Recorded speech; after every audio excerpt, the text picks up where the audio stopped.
You are standing at the edge of a river. The water does not move the way rivers move above ground. It slides past, dark and slow, without sound, without foam. The air here is cool and very still. There is no wind, there are no birds. There is only the faint smell of stone and deep earth, and somewhere ahead of you, just beyond the reach of what little light exists, a sound, low, patient, rhythmic. Breathing. Something large breathes in the dark ahead. You cannot see it yet. You stand at the bank, and the water passes silently beside you, and the sound of that breathing is not frightening, not exactly. It is simply present. It has always been present, you think. Long before anyone thought to name it, there is a woman standing near the bank. She has been here for some time. Her name is Iole, and she was once a servant in a temple at the edge of the Greek world, where the stone floors smelled of old smoke, and the priests spoke in careful, measured voices about the gods below. She is the one who will tell us what she saw, or what she remembers, which is not always the same thing. She came to the river as many came, by necessity, by the quiet pull of a life completed. And she paused, as many paused, because of what stood waiting across the water. This is her account. The first thing she noticed was not the hound itself, it was the silence that surrounded him. She had expected noise. She had grown up hearing the stories, the terrible names whispered at crossroads, the descriptions given by poets who had never themselves descended. She had expected something that roared, something that crashed against its own darkness. What she found was stillness. The world below has its own geography, and it is not so different from the world above, except that everything here is without urgency. There are rivers, there are plains. There are gates and roads and places where the dead gather and wait, as the living also gather and wait, though for different things.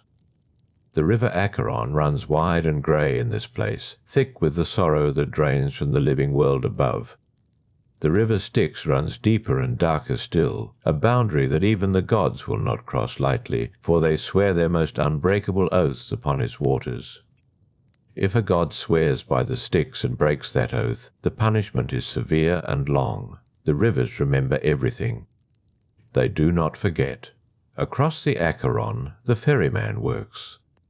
Charon is old beyond measure. He does not speak unless spoken to, and even then he gives little. He takes the coin from under the tongue, or from the hand, or wherever the living world has placed it as a courtesy to the dead, and he poles the flat boat across without looking at his passengers. He has made this crossing more times than stars have moved. He will make it more times still. But it is not Charon who holds the final line. Past the ferry landing, past the grey plains where the newly arrived gather and begin to understand their condition, there is a gate. It is not ornate. It does not need to be. It is simply the last point beyond which the living may not continue, and beyond which the dead may not return. Cerberus stands at that gate.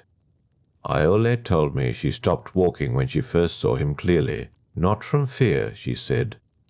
From something else. From the kind of pause that comes when something is larger than the idea you carried of it. He is very large. His body is that of a dog, powerfully built, with a coat the colour of ash and deep shadow. 3 heads rise from his shoulders, each one distinct in some small way, though all 3 share the same dark eyes that do not blink often and do not miss much. His tail moves slowly behind him, and along it and along his back snakes rest in loose coils, not threatening. Simply present, the way old things are simply present. He was watching the arriving souls. And this is the thing that surprised Iole most, the thing she returned to again and again when she described what she had seen. He was not hostile toward the dead. When the souls came across from Charon's ferry and walked the grey road toward the gate, Cerberus watched them with something she could only describe as recognition. He let them pass. He stepped aside or turned one of his great heads and let them through without difficulty. He was a guardian, not an executioner. The distinction, she said, mattered enormously. What he would not allow was the reverse. No soul passed back through the gate going the other direction. No shade climbed back toward the living world. The boundary held because he held it quietly, without drama, without needing to demonstrate his power in the way that smaller things demonstrate power. The realm of Hades stretched behind him, vast and ordered in its way. Somewhere deeper within it, the god of the dead himself kept his court, a place of cold grandeur where judgments were made and the dead were sorted into their eternal conditions, the fields of punishment, the fields of the ordinary, the fields of the blessed, each according to what the living life had produced. Hades had chosen this realm, or it had chosen him. The stories differed on that point. What was not in question was that the realm was his, and that the hound at its gate was his, and that between them they maintained an order so consistent it had become indistinguishable from the nature of things itself. Iole stood for a long time at the bank before she crossed. She watched the dog. She watched how he settled his weight, how one head turned east and another watched the road and the third rested with its chin lowered toward the dark stone of the threshold. She did not know then what she would eventually learn, that this creature had a history, that he had been born somewhere, to someone, in a world still crackling with divine conflict, that others had come to this gate for different reasons, mortal heroes and grieving musicians, and ordinary women carrying honey cakes in their palms. All of that was still ahead. For now. The river slid past in silence. The breathing continued, low and measured, like the world itself sleeping beneath its own stone ceiling. And the great dog at the gate of everything simply waited, as he had waited since before most living things had learned to fear the dark. Take a moment to subscribe, but only if these stories genuinely bring you peace. Now find your quiet. The gate was still dark behind him. There is a thing I learned, in the time after I crossed, that I did not know while I stood at that bank watching. I learned it gradually, the way one learns anything in this place, without urgency, without a teacher, simply by remaining long enough in the presence of things older than oneself. What I came to understand was this. The bond between Hades and his hound was not a thing imposed from above. It was not a command handed down from Olympus, sealed with thunder and formality. It had formed differently, quietly, the way stone and water shape each other over long years of contact. The stories I gathered came from souls who had arrived before me. Some had been priests, some had been servants of temples not unlike my own. A few had been scholars who had spent their lives reading accounts that other scholars had written, accounts that other scholars had read before them. None of them had seen it directly. None of us had. But the accounts agreed on certain things, and where accounts agree without consulting one another, something true is often underneath. When the cosmos was divided among the three brothers, when Zeus took the sky and Poseidon the sea, Hades received the realm below. He took it without protest. He took it without joy either, from what the stories suggest. He simply accepted it, as a person accepts a condition they did not choose but recognize as their own. He descended, and the realm received him. It was not empty when he arrived. Souls had been finding their way here long before any god claimed the territory. The Acheron had been flowing. The plains had been grey. The dead had been gathering in the dull, uncertain way that the newly dead still gather, unsure of what is expected of them. But there was no order. There was no gate. There was nothing to hold the boundary firm. Cerberus was brought to him, or came to him. The accounts were not precise on this. What they agreed on was that Hades received the hound when Cerberus was still young, or what passed for young in a creature of that lineage, large already three-headed, already trailing those slow, indifferent snakes, but not yet fully settled into the stillness that Iole had seen at the gate. Hades looked at him for a long time. I imagine this because no one told me what Hades felt in that moment. I only know what he did. He placed his hand on the central head, slowly, without hesitation but without force, and the hound was still beneath his hand. That stillness, several souls told me, was the beginning of it. A god who rules the dead has little use for the things that comfort the living. There are no harvests in the underworld, no warmth of seasons turning, no sound of children, no markets, no festivals burning with firelight and wine. Hades had chosen his realm, or accepted it, depending on which account you favoured, and he lived inside it fully. He did not complain. He did not often speak of what the upper world held that his realm did not. But he kept the hound close. Cerberus slept near the throne in the early years. Not at the gate yet. The gate came later, as the flow of souls increased, as it became clear that a boundary held by presence alone was more reliable than a boundary held by walls or locks. The hound moved from the hall to the threshold gradually, the way a dog learns the particular doorway it is meant to watch. Hades visited the gate. Not constantly, not every day in any measure of days that applied down here, but regularly enough that the souls who had been here longest could tell you, the god came, stood a time beside his hound, and returned to his court. He brought nothing with him on these visits. He did not bring food, for Cerberus did not require it in any ordinary sense. He did not bring instruction. He simply stood there, and the three heads of the great dog would orient toward him, one, then another, then the third, in a slow sequence. Not urgent, not demanding. Recognizing. One of the souls I spoke with had been a shepherd in the living world. He said he understood what he was seeing when he watched that exchange at the gate. A working dog knows its master's gait before the master appears. It tracks something in the vibration of the ground or in the particular quality of approaching air. The loyalty is not performed.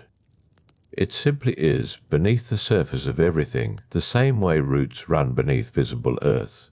The shepherd said it made the whole realm feel different to him once he understood it.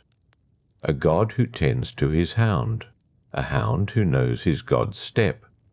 Whatever else this place was, it was also that, something cared for. Something in a relationship of mutual constancy that had lasted longer than he could calculate.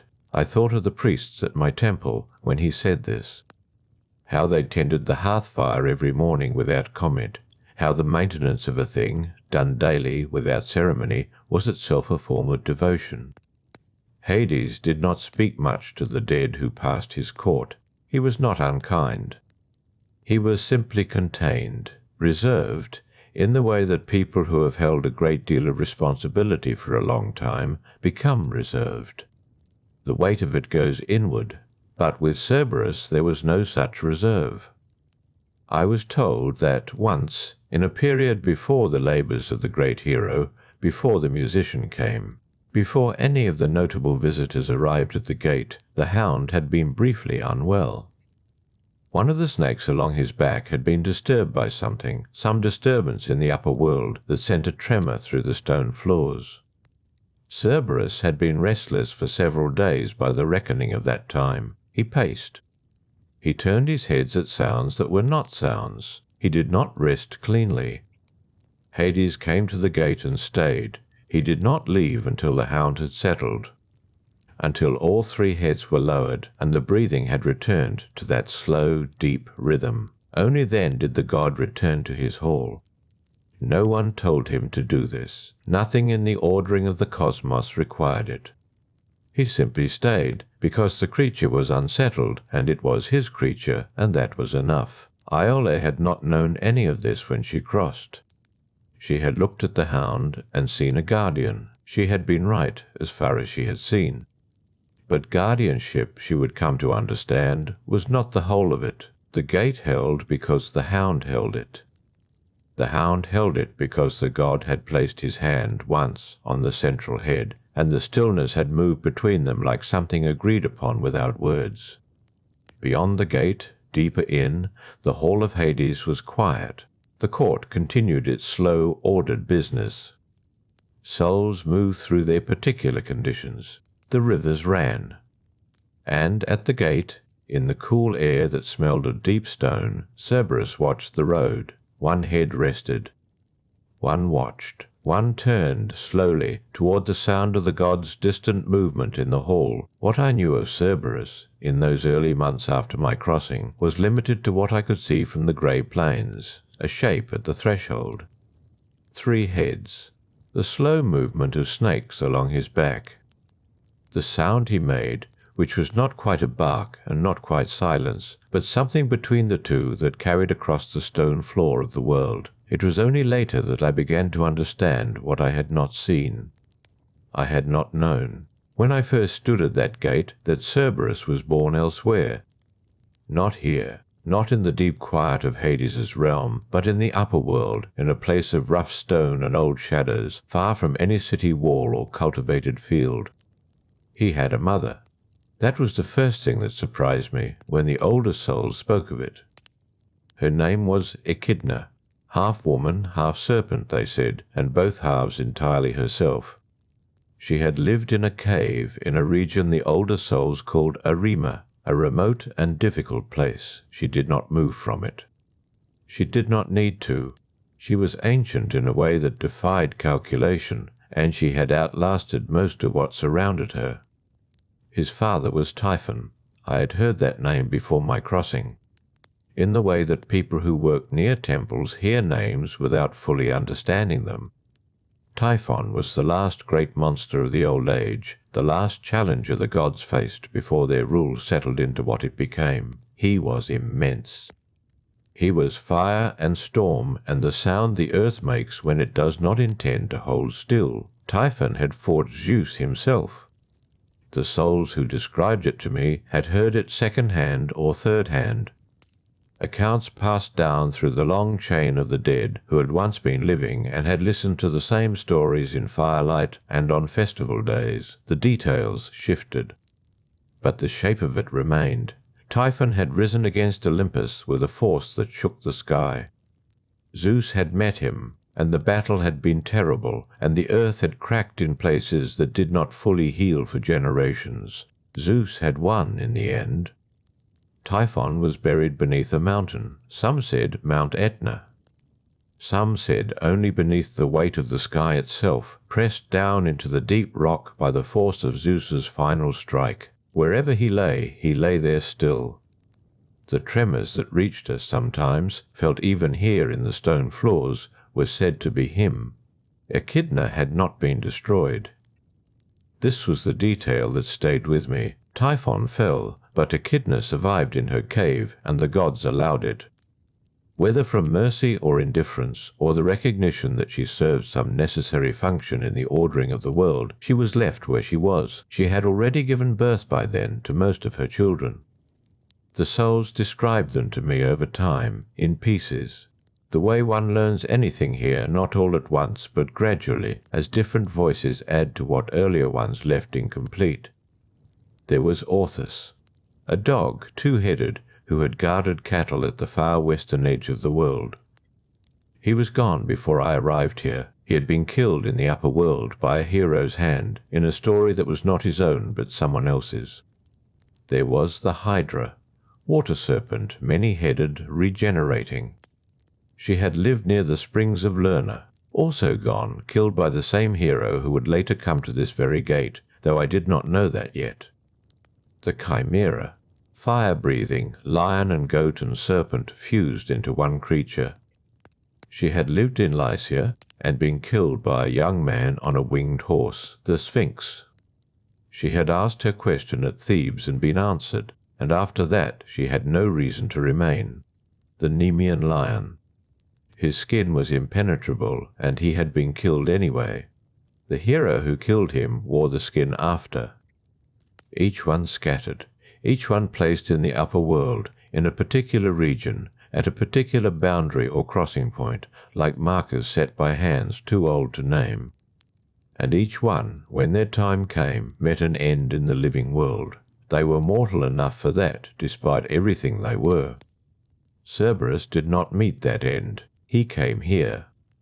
Whether he was brought, or whether he came in the way that some creatures simply find the place they belong and stop moving, I could not say with certainty. No one I spoke with could say it with certainty either. The accounts agreed only on the outcome. He was here. He had been here longer than any soul could remember. He was at the gate, and he remained. I thought about this for a long time in the way that time operates here, which is to say, without measurable intervals, but with a slow accumulation of consideration. His siblings were weapons in some sense, each one placed in a difficult location, each one requiring a hero to overcome. That was the shape of their lives. Obstacle, contest, resolution. They were part of the mechanism by which the upper world tested its heroes, proved their worth, established the stories that would be told about them. Cerberus was not that. He was not placed here as an obstacle to be overcome in the ordinary sense. No mortal was meant to face him as a test of courage and emerge. He was not a puzzle with an answer. He was a threshold. Something different from a monster, even if the word monster was the one that most living mouths would reach for first. The shepherd I had spoken with made a distinction I found useful. A dog that guards a flock, he said, is not the same as a wolf that threatens it. The shape is similar from a distance. Both are large. Both are watching. But the purpose is entirely opposite. Cerberus watched the road, and the road led from the living world into this one, and it led nowhere else. His siblings had been released into the upper world, scattered to their various regions. He had been kept here, or had chosen here, at the boundary stone between what lived and what did not. While they met heroes and ended, he continued. That was the difference I kept returning to. Not that he was stronger, though he may have been. Not that he was more terrible, though the 3 heads and the snake-tailed darkness of him would suggest it. But that his purpose was not to be defeated. His purpose was to remain. I had learned this much. The rest would take longer. The gate was quiet now. A small group of newly arrived souls had passed some unmeasured time ago, guided by Hermes in that familiar way, the god moving through the threshold without pause or ceremony. The souls following, with the uncertainty of those who had not yet understood where they were. Cerberus had let them pass. He had watched them go with the slow, continuous attention he brought to everything that moved through his gate. Not threatening, not warm. Present in the way that standing stones are present or deep water. One head lowered now toward the dark stone floor. Another remained level, facing the road. The third turned slightly toward the interior of the realm, toward the distant sound of the court's quiet business. The snakes along his back moved. Slow, indifferent. I watched him for what felt like a long interval after that. There was little else to do. Time here does not press. It does not ask anything of you. And Cerberus was, in his stillness, a kind of study. The more I observed, the more I understood that what I had first taken for absence was in fact a very particular form of attention. He was not asleep. He was not inattentive. The lowered head rested near the floor, but the eyes beneath it remained open. They caught the faint grey light that filtered from nowhere in particular and gave nothing back. A sound came from somewhere along the road, distant. The scrape of feet on stone. All 3 heads lifted. It was a gradual thing, not sudden, not sharp, the way a flame steadies when the air shifts around it. One moment the heads were in their various positions, and then, between one breath and the next, all 3 were oriented toward the road, toward the direction of the sound. I moved closer to the wall without thinking about it. The sound grew. More feet, a larger group this time from the sound of them. And ahead of them, moving with the unhurried ease of someone who had made this walk more times than could be counted, came Hermes. The god did not look like I had imagined gods would look. He was not bright, not loud. He moved the way water moves in a deep channel, without effort, without ceremony. His sandals made no sound on the stone floor. His staff was in his hand, the one with the 2 serpents wound around it, and he held it loosely, the way a shepherd holds a crook when the flock is calm. He passed Cerberus the way you pass the doorframe, without acknowledgment, without hesitation, but Cerberus tracked him. All 3 heads turned as he passed through, then settled again to face the group of souls that followed. There were perhaps a dozen of them. They came in the way that most souls come, which is to say, slowly, and with the particular confusion of those who have not yet accepted that they are no longer in possession of a living body. Some were looking at their hands. One was looking back down the road. One was not looking at anything. Cerberus did not move from the threshold. He simply stood. The snakes along his back lifted slightly, then settled. His weight shifted, some adjustment of the great body that humans would not have noticed, but that I had come to recognize as the equivalent of a breath, a settling, a preparation. The souls reached the gate. The one who had been looking back finally looked forward and saw him. That soul stopped walking. The others gathered loosely around, some noticing Cerberus now, and some still occupied with their own confusion. Cerberus made a sound. Low, not a bark. Not quite. Something below the register of a bark, more like the sound a stone makes when the ground beneath it shifts. A sound that was less a warning than a statement of fact. The souls did not retreat. They did not push forward. They stood, and then, because there was nowhere else to go and nothing else to do, they moved through.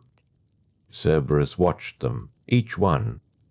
Not the way a gatekeeper watches for a particular face in a crowd, comparing what stands before him to some remembered list, more the way a river watches everything that passes over it. Pleasant, continuous, unchanged by what crosses. They passed him and went on, into the grey fields, toward the place where they would wait and be sorted and eventually find whatever corner of this realm was meant for them. Cerberus settled again. I had spoken with a woman once, some time after I arrived, who had been a weaver in Corinth. She had a precise way of observing things, a habit of noticing the mechanics behind what she saw.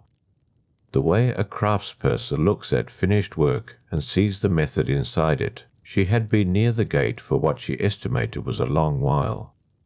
She told me something I had not considered before. The souls that arrived frightened, she said, were not made more frightened by Cerberus. They were already frightened by the crossing, by the water, by the loss of everything that had previously constituted a self. And when they reached the gate and found him there, something in them, she said, appeared to settle, as though the presence of a creature that clearly knew this place, that clearly belonged here, made the place itself feel less unordered. A guardian was familiar, a familiar shape, even here. She did not know if this was intended. She said she was reporting what she had observed. I thought about this afterward for a long time. The way I thought about most things here, without urgency, without the pressure of days moving forward. There was a logic to it that I could follow, even if I could not confirm it. His siblings had gone out into the living world and become part of its testing. Creatures that appeared at the margins of experience to measure what the living were made of. Terrible, yes, but in some way meaningful to the living. The Sphinx asked a question. The Hydra forced the hand of a hero. They were woven into the world of the living in a way that required resolution. Cerberus was woven into this world instead, into the world where resolution was no longer the business at hand, where the question had already been answered in the only way it ever was, where what was needed was not a test but a witness, not an obstacle but an acknowledgement. You have come this far, he seemed to say, by being here at all. There is nothing further to prove. I do not know if animals think this way. I do not know if Cerberus thought in any way that would be legible to a human mind, but this was what I observed when I watched him with the newly arrived souls. Something that looked, from where I stood, like a particular form of indifference. the indifference of a thing that has already accepted what it is looking at without judgment, without hesitation. He let them pass. He always let them pass. This was his function, and he performed it with the steadiness of the gate itself. Later, after that group of souls had gone on and the road was empty again, I watched him lower two of his heads back toward the floor. The third remained up, facing outward, toward the road and whatever it would eventually bring. The snakes settled. The grey light held. He was quiet. I had wondered, since arriving here, about the beginning of things, not the beginning of the realm itself. That was older than any story I had been told, older than the stories told to those who told me stories. But the beginning of Cerberus, the beginning of that particular creature, standing at that particular threshold, with his 3 heads and his settled weight and his indifference to the passage of time. The weaver from Corinth had wondered the same thing. We had spoken of it once. In the unhurried way that conversations happen here, without needing to find an end before the light changes or the meal grows cold, there is no meal. There is no light that changes. The grey holes flat and without source, and conversations move at their own pace. She had heard things. She was careful to say that. Only heard. Fragments carried down by newly arrived souls who had spent time near temples, or who had listened to priests, or who had simply grown old in households where stories were told in winter. What she had heard was this. His father had been Typhon. She said the name quietly. Not with drama, more the way someone names a storm that has already passed. Typhon, the last great rising of the old violence, the thing that came after the Titans fell and the gods thought the worst was finished. A creature of such size and fury that the Olympians had scattered before him. Even Zeus, she said, had not stood his ground immediately. I had not known this. It was not the kind of story that reached ordinary people with any clarity. She told me what she had gathered piece by piece from different voices. Typhon had been born from the earth itself. From Gaia, who had not yet finished with her grievances, he rose from the ground near Cilicia, some said, vast as a mountain, with 100 serpent heads that breathed fire and spoke in voices that were not voices at all but sounds the throat was not meant to make. The gods had looked at him and found, for a moment, that they had no answer. They fled. She said this without judgment. Even gods, when faced with something entirely outside the familiar order, take a moment. Only Zeus returned to fight him. The battle moved across the world. It tore through lands that still bear the marks of it, mountains sheared, plains cracked. The sky above was not the sky for a time, but something else, something in contest with itself. At last, Zeus pinned Typhon beneath the earth. Beneath a mountain in Sicily, some said. Beneath the great burning peak, whose name I knew from my living years. He pressed the stone over him and left him there. And the mountain still shakes, sometimes, when Typhon shifts beneath it. This was Cerberus's father. She paused here, the way she always paused when a piece of information needed space around it. His mother was Echidna, half-woman, half-serpent from the waist down. She lived in a cave at a place called Arima, deep in the earth, and she was not destroyed after Typhon's fall. The gods left her. Whether from mercy or from some other calculation, I could not say. She remained in her cave, in the dark, and she had her children around her, or the memory of them. Cerberus had been born into that darkness, into the interval between Typhon's war and whatever came after, into a world that had just finished being unmade and remade, where the victors were still settling into their thrones and the meaning of each realm was still being arranged. He had not been placed at the gate immediately. This was something I had not considered before. The weaver said she believed he had been brought here, chosen for this or given to this, that Hades had received him as the realm received everything it would eventually keep, quietly, without ceremony. I thought about what that arrival must have looked like. A creature born in the dark of Echidna's cave, bred from storm and serpent, entering a place that was itself a kind of permanent dark. Arriving not as an intruder but as something returning to the element it had been shaped from. The world above had no place for him. This was not cruelty, it was simply the logic of what he was. Typhon's blood ran in him, and Typhon had been the world's last great refusal. His siblings had scattered outward into the living world, yes, but they were tests, encounters, puzzles and dangers placed in the path of heroes. Each one was meant to be met and answered. Cerberus was not a puzzle, he was not a test in that way. He was a keeper. The distinction mattered, I thought. A test asks something of you. A keeper acknowledges you. One requires an answer. The other simply requires your presence, your arrival, your willingness to cross. The gate itself was old, older than Cerberus. It had been a threshold before he stood in front of it, but he gave the threshold something it had not had before. He gave it weight, attention, the sense that the boundary was known by something that lived there. I looked at him now, across the grey floor of the threshold. 2 heads still lowered, one still up.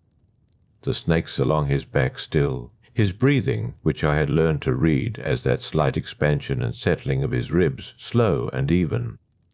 There was nothing agitated in him, nothing restless. A creature born from the most violent parentage the world had produced, and he stood here in perfect quiet. Maybe that was what the dark had done for him. What this realm had made of what he was, Typhon's fury contained. Echidna's patience kept. What had been storm in his father was, in him, stillness. What had been withdrawal in his mother was, in him, presence. He was not either of them. He was what came after. What those 2 things had made between them when the war was over and the world had found its shape. The 3rd head shifted, a small adjustment. The dark eyes moved to the road, then stilled. Nothing on the road. He settled again. I sat with that for a long while.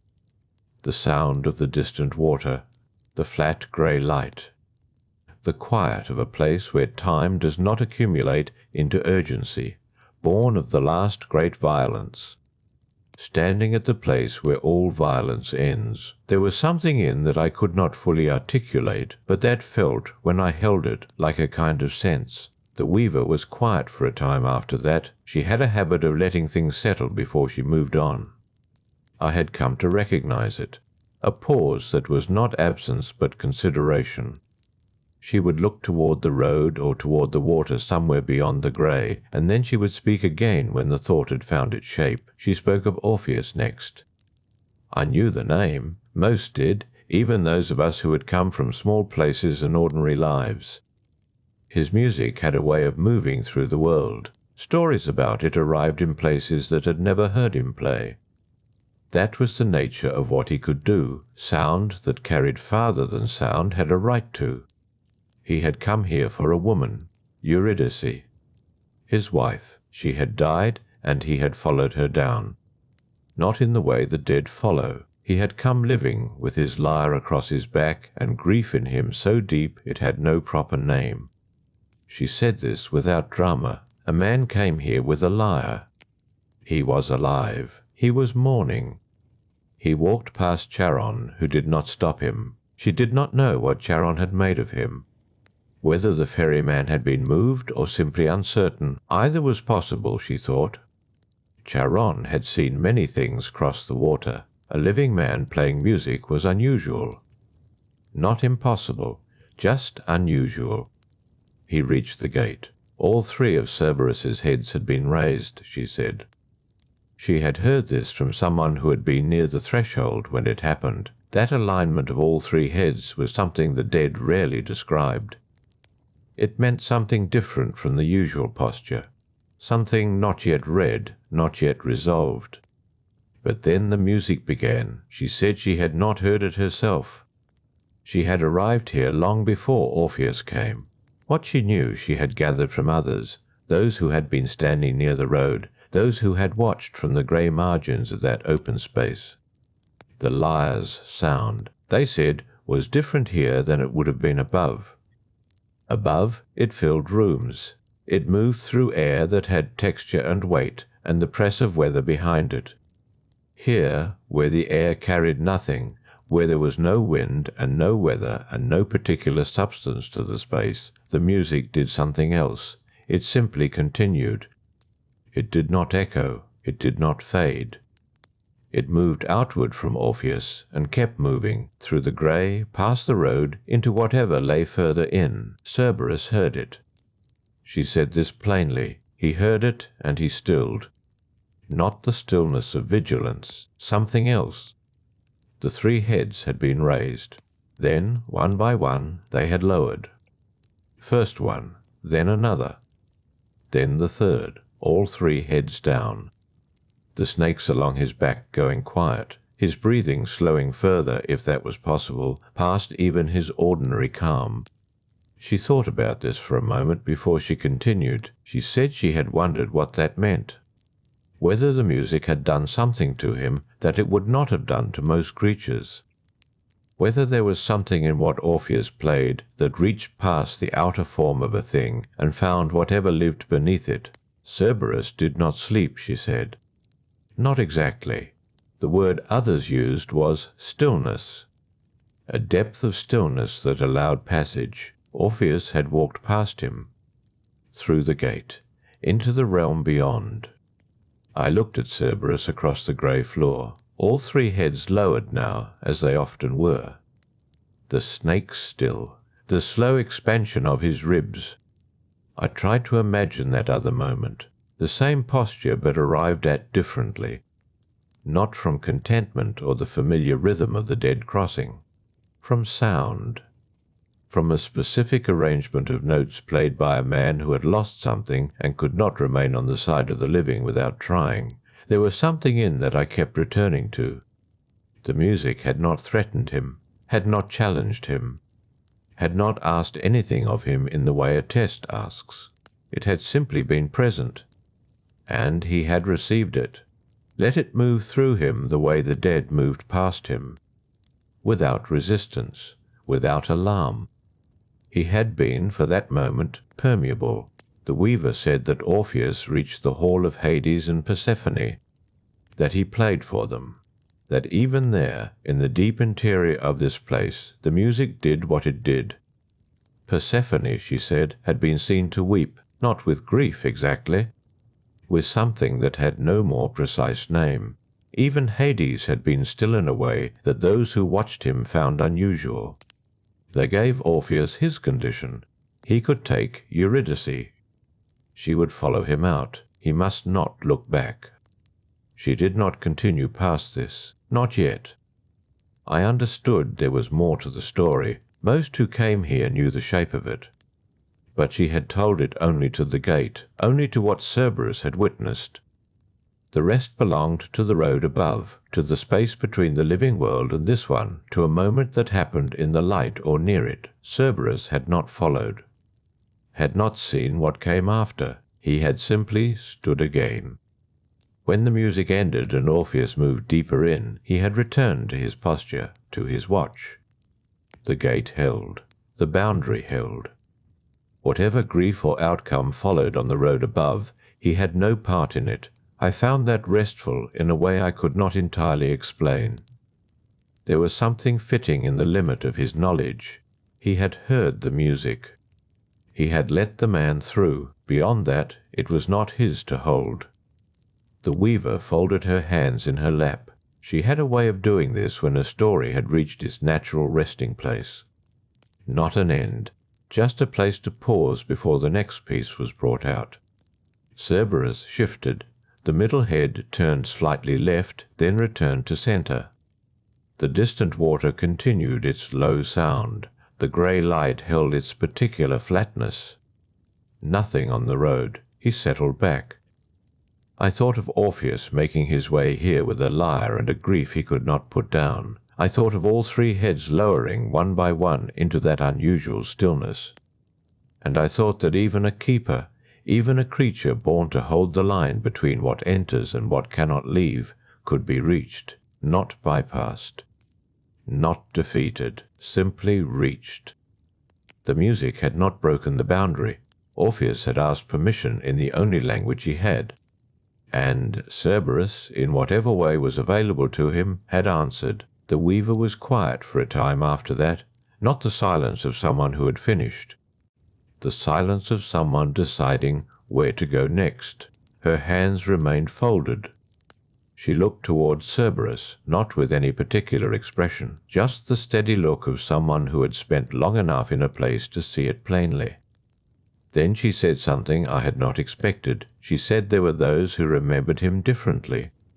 I did not ask what she meant. She was already arranging the next piece, the way someone straightens cloth before beginning to cut. There were older accounts, she said, very old. Older than the three-headed form I had come to understand as simply his. In the oldest telling she had heard, passed down through voices she could not name, he was described as having not 3 heads but 50. 50, she said the word without emphasis. Just placed it there. I looked at Cerberus. 3 heads, all lowered, the familiar breadth of him, the steady ribs, the snakes along his back, still and settled. 50 heads. I tried to hold that. I could not, quite. The form before me was large enough in its way, measured enough, 3 points of attention arranged across a broad chest. But 50, that was not a different number. That was a different concept entirely, something that would fill the threshold, not as a guardian, but as the threshold itself. Something that would not simply watch the gate, but become it. The weaver said the word for his voice in that older account was bronze-voiced. That was the descriptor used, not loud exactly, but dense with something. She said she understood it to mean a voice that did not so much sound as resonate, the way bronze does when struck. Not a musical note, not a cry. A vibration that moved through whatever it touched and left a particular awareness behind. I thought about what 50 voices of that quality would mean arriving all at once. Not 50 separate sounds. 50 instances of the same fundamental resonance, compounded. She said the older accounts also called him shameless. She paused on this word. Said she had turned it over many times, and was not certain it meant what it seemed to mean to modern ears. In the old sense, she thought, it referred to an absence of hesitation. A creature without the particular softness that makes a living thing reluctant to enact its function. He did not stop. He did not consider. He simply was what he was, completely, without the internal argument that slows most creatures when they face something difficult. A shameless keeper, a 50-headed, bronze-voiced, shameless keeper of the dead. I sat with that for a moment. 3 heads lowered across the grey floor. The distant water, the flat light. The weaver said she did not know when the accounts had changed, at what point 50 had become 3. Whether it was because the poets who carried the stories had found 3 more manageable, more imaginable, more suited to a creature who could be reckoned with, at least in certain unusual circumstances, by a man with a lyre or a woman with a honey cake. 50 heads allowed for no such reckoning, she said. 50 heads was not something you could charm or soften or slip past in a moment of unlikely grace. 50 heads was simply closed. A final closure, absolute and indifferent. 3 heads could lower one by one in response to something it had never encountered before. She thought that might be why the number changed, or it might not be. She did not claim to know. What remained across both accounts, she said, was the voice. Not the number of heads, but the quality of what issued from them. Bronze. Dense, without echo in a place that had no echo already. And the fact that when he spoke, the sound did not invite response. It simply informed whatever heard it that the boundary was present, that the line existed, that there was no further passage for the thing that had prompted the sound. The dead, she said, did not hear it that way. For the dead, he was largely silent. They crossed past him without incident, without his voices rising. The sound was reserved for other things, for the living who came without invitation, for whatever arrived from outside the proper order of things. For those who had not yet completed the crossing and were still in some sense not fully arrived, I thought about that. The idea that his voice was not general but specific, that it rose in response to a particular condition. Not anger, not menace for its own sake, but something more like the function of a door that latches when the wrong hand is on it. The weaver said she had once heard someone describe the original 50-headed account as a kind of excess, as if the poets who wrote it had not yet learned restraint, as if 3 was the refined version and 50 the rough first attempt. She did not agree with this, she said. Her hands unfolded briefly, then returned to her lap. She thought 50 said something true that 3 did not say as clearly, that the original description preserved something about what it meant to guard a boundary that ran the full length of what the dead required, not one mind attending the gate, or even 3. Something closer to the gate being its own awareness, something so numerous in its attention that nothing could pass unregistered. 3 heads was a creature, 50 heads was a principle. She was quiet again. Cerberus breathed. The left head shifted slightly, resting against the floor at a new angle, settled again. I did not know which account was closer to what he had been at the beginning. The weaver did not know either. She said this plainly, without apology. These were not things she had witnessed. They were things she had heard, carried in other voices, and some of the early voices were very old, and the words in them did not always mean what they seemed to mean.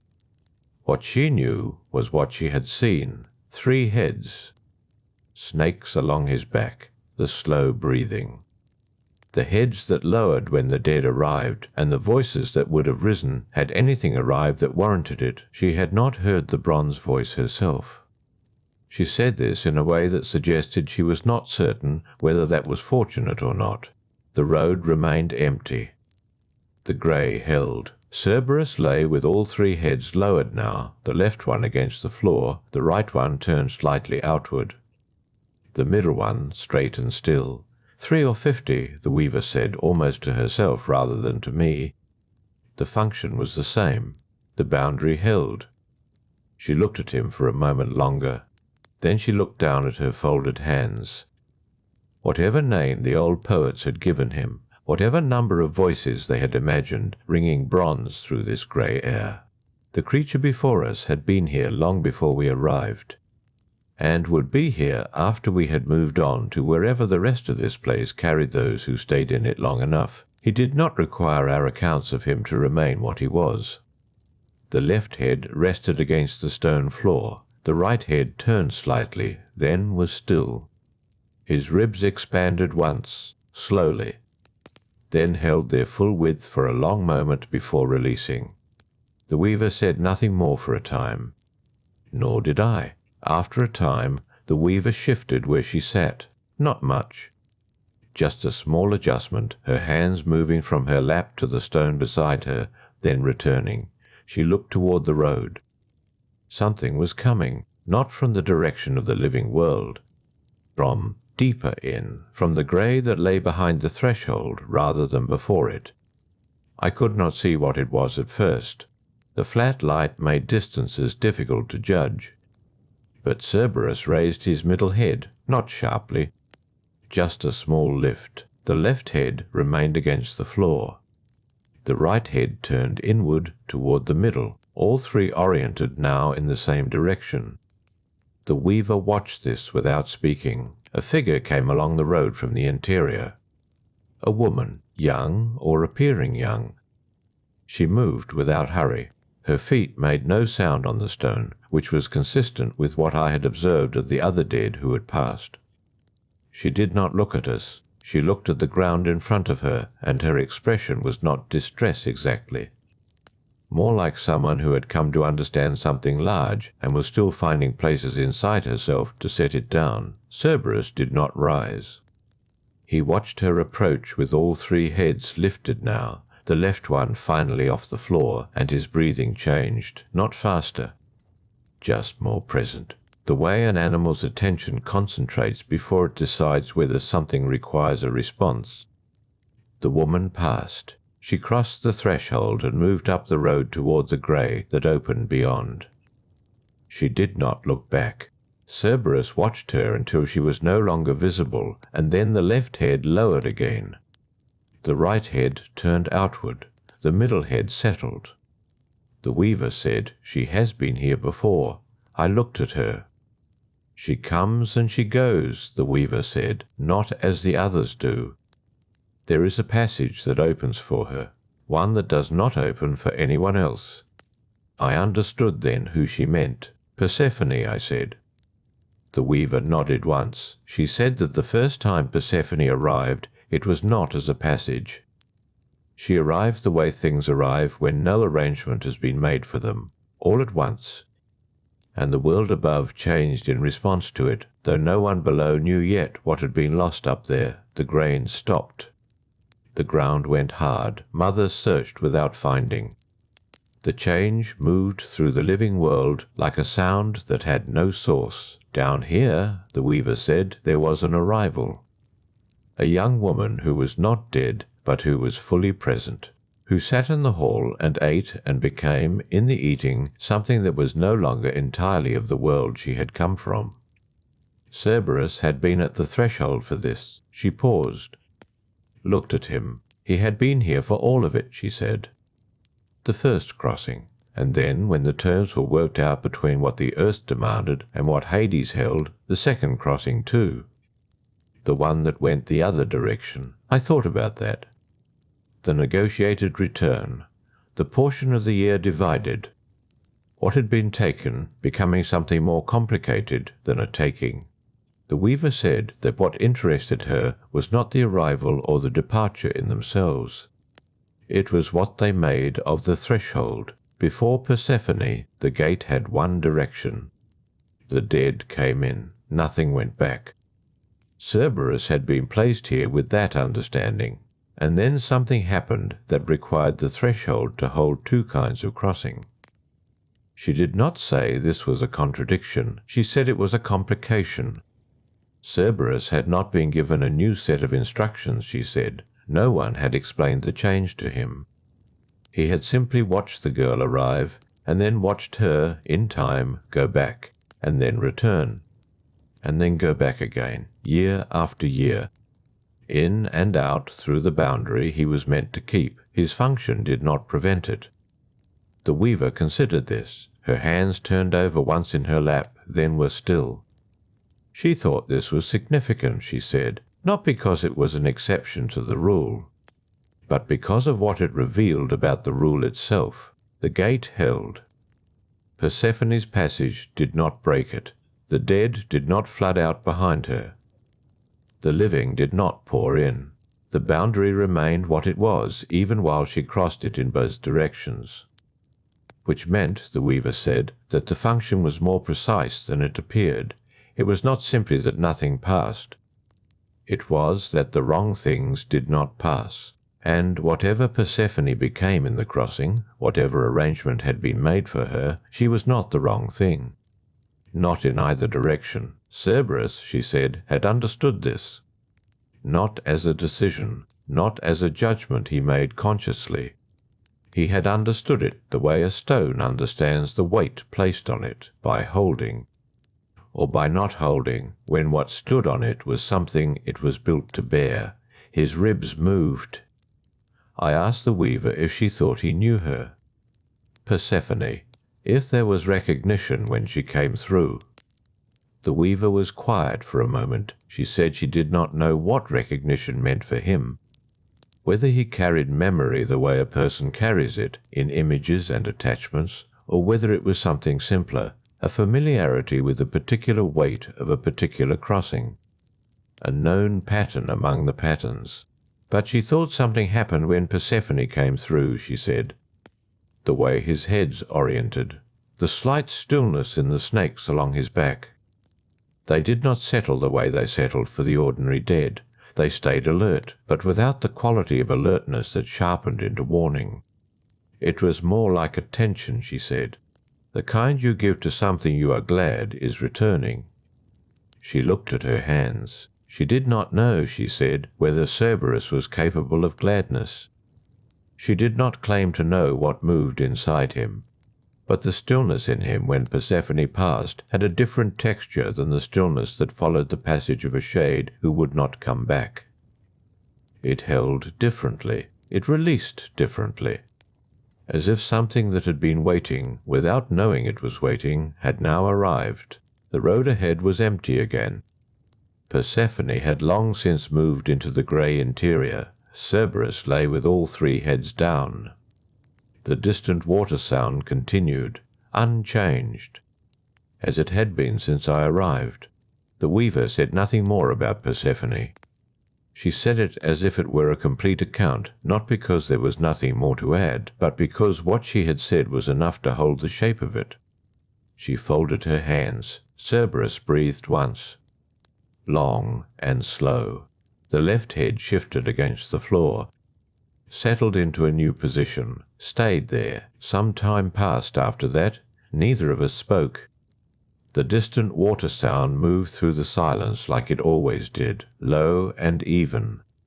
It did not vary with the conversation. It had no interest in the conversation. I watched Cerberus breathe. The left head was down, turned slightly away. The middle head faced the road toward the living world, as it usually did when nothing was approaching. The right head rested tilted at an angle, not quite down, not quite alert.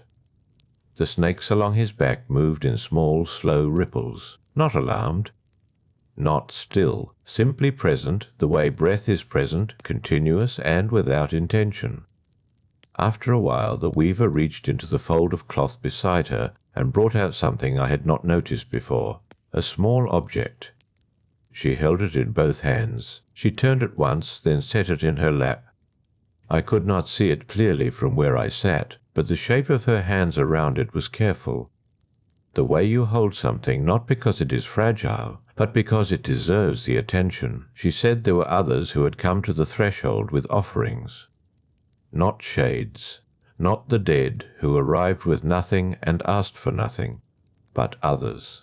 The living and those who were neither entirely living nor entirely dead. Those who had been sent or driven or compelled by grief or obligation, and who had understood or been told that the way through required something. She said the offerings were nearly always the same, honey cakes. She said it plainly. The way you name a thing that does not need elaboration because the thing itself carries the weight. I asked her what she meant by that, what the honey was for. She considered the question. Her hands settled around the object in her lap. She said there was something useful in asking what honey is before asking what it does. Honey is what bees make from flowers, from the living world, from light and colour and the short season of blooming. It is sweet in a way that nothing here is sweet. It belongs entirely to the surface of things, to warmth and daylight and the brief excess of summer. She paused. She said, "It is exactly the thing this place is not." I understood what she meant. The threshold had a quality of evenness to it, the flat light, the stone, the grey road moving inward. Nothing here was sweet. Nothing here bloomed or exceeded itself. It was not harsh. It was simply other than the living world in every sensory detail. And the honey cakes were carried in from that other place, brought across the boundary deliberately, held out to the thing that stood at the gate. The weaver said she had heard accounts. Not witnessed herself, she was clear about that, but heard from those who had passed through and then remained here as the dead remain. A young woman once, she said, sent on a task she had not chosen, carrying 2 cakes, one for each direction of the crossing. She came to the gate with them held out. No weapon, no claim. Just the offering and the intention to pass. Cerberus had taken them. One head, then another, then the third, each in turn. and the girl had walked through. I looked at Cerberus. His middle head was still angled toward the road. The snakes moved along his back. The weaver said, "There is a question in that, why it works." She did not answer it immediately. She let it sit in the air between us, the way she let most things sit. Then she said, "The honey does not deceive him." That is what she had come to think. It is not a trick, not exactly. If it were only a trick, it would not work as consistently as it does. Tricks rely on the target not understanding what is happening. And she did not believe Cerberus failed to understand. She thought the honey cake was something else. A recognition, an acknowledgement that the one carrying it knew where they were, knew what they were asking, knew the cost of it, or were at least willing to offer something of the living world in exchange for passage through what was not the living world. The offering said, "I know this is not mine to take without cost. Here is what I have brought." Cerberus breathed. Long in, long out. The weaver turned the object in her hands once. I still could not see it well. Something small, something that had texture. She said there was another account, older perhaps. A woman of great age and knowledge guiding a man who needed to see the dead. The same offering. A cake laced not just with honey but with herbs that carried sleep in them, heaviness, the quality of deep rest. That time, she said, Cerberus had not simply taken the cake and let them pass. He had eaten it and lain down across the threshold, all three heads lowering, the snakes along his back going still, his breathing slowing to something barely distinguishable from the silence around it. He had slept. I thought about that. The guardian of the gate lying down in the gate, not defeated, not harmed, simply resting. The weaver said it did not trouble her the way it might have once. She had thought about it long enough that she had come to a different understanding. She said, to sleep is not to fail, not for him, not here. The boundary did not depend only on his waking. The dead still did not return when he slept. The living still could not simply wander in. The gate was not only him, he was the living part of it, the part that met each crossing with presence. But the boundary itself was older than he was and would continue when he was not actively holding it. What the sleep showed, she thought, was that the gate had a kind of trust in what it was. It did not require constant enforcement. It required fidelity, and fidelity can rest. She set the object aside, placed it carefully on the stone beside her. I looked at it then, small and pale, rounded, a piece of something that had dried long ago, leaving only the shape of itself. I did not ask what it was. The weaver folded her hands in her lap. Cerberus shifted. The left head lifted slightly, then settled again onto the stone floor. Not alert, not troubled. Something between waking and not waking, where the body adjusts its position without the mind quite returning to watch. The right head turned a few degrees toward the grey interior and then stopped. The snakes along his back moved once and were still. I looked at the pale object resting on the stone beside the weaver, the shape of it, the way it sat in the flat light, something from the living world. Something brought down once and left here, something sweet, or that had been sweet before it became this, a remnant. A record of a crossing, a small hard proof that the gate had been offered what the living world could give, and had, in its own way, received it. The distant water continued, low and steady. It had been there the whole time, beneath every word the weaver had spoken, and I had stopped noticing it the way one stops noticing one's own breath. I noticed it again now. The weaver looked at her hands in her lap. Not at Cerberus, not at the road. She seemed to be considering something she had not yet decided whether to say. Then she said there was a third account, different from the others. She paused. Not for effect, I thought. She was ordering it in her mind. Finding where it began, a man came, she said.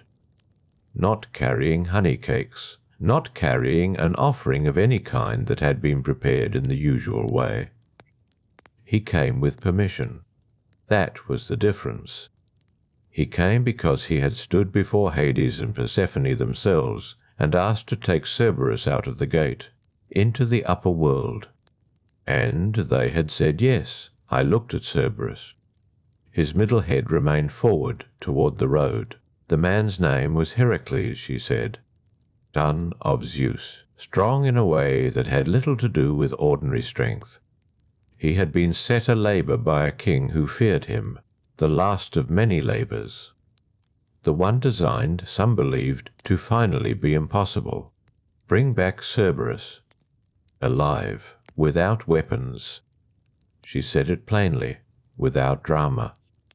As one recounts a thing that has been recounted many times and no longer requires emphasis to be understood, Heracles had come to the underworld first, not climbing or forcing his way, crossing the river as the dead cross, through Charon, through the grey water.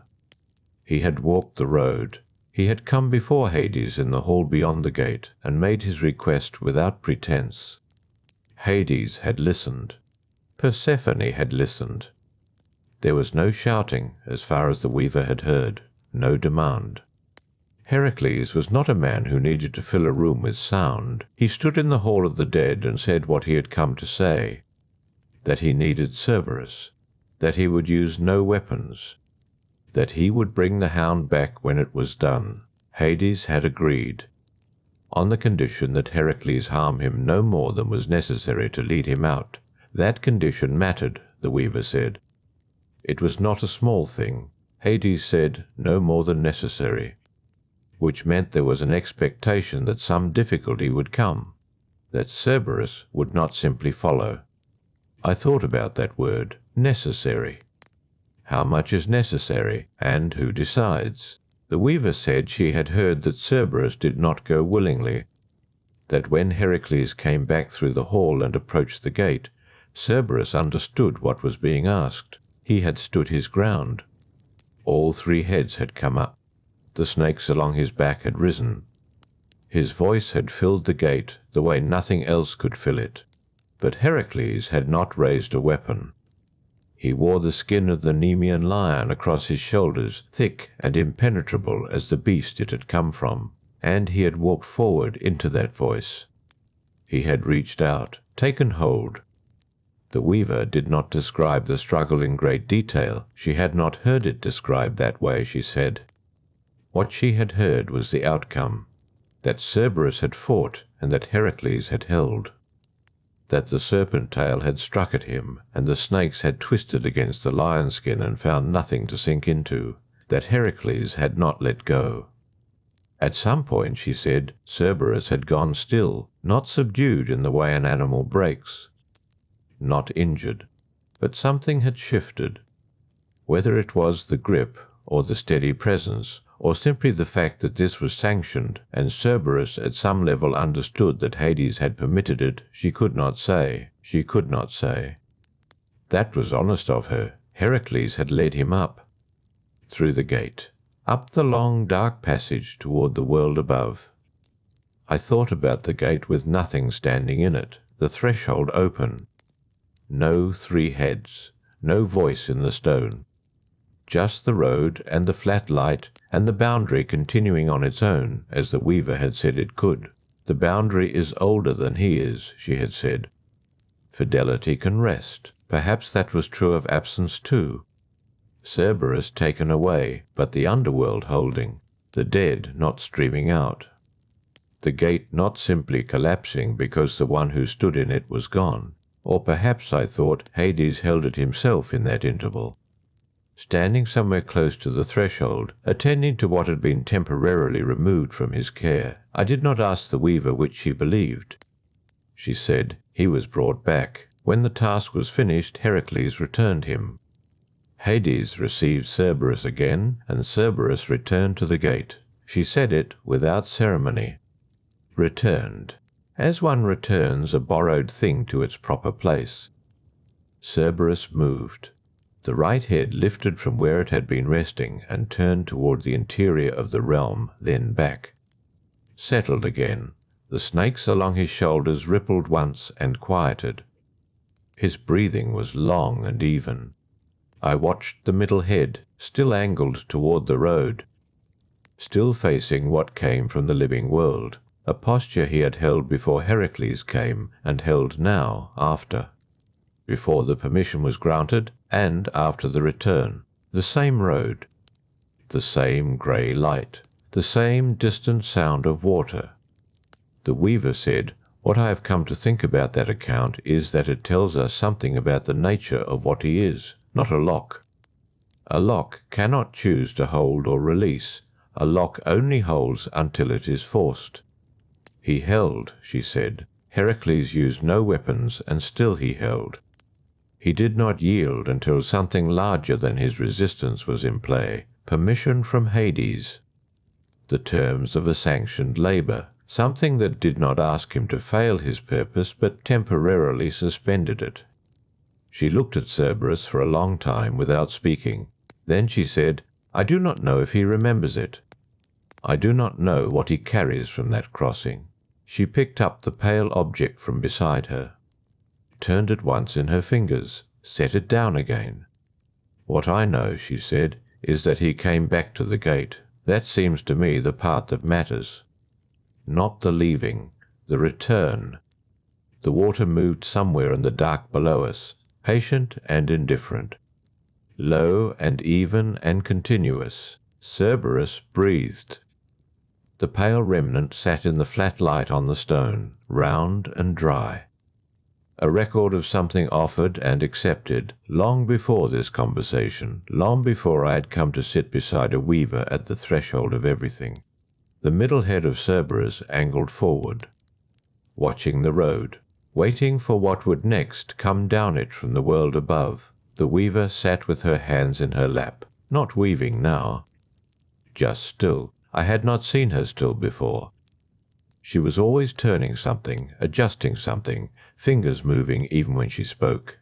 But now they rested open on her knees, and she looked out toward the road. Cerberus breathed. The middle head faced the road.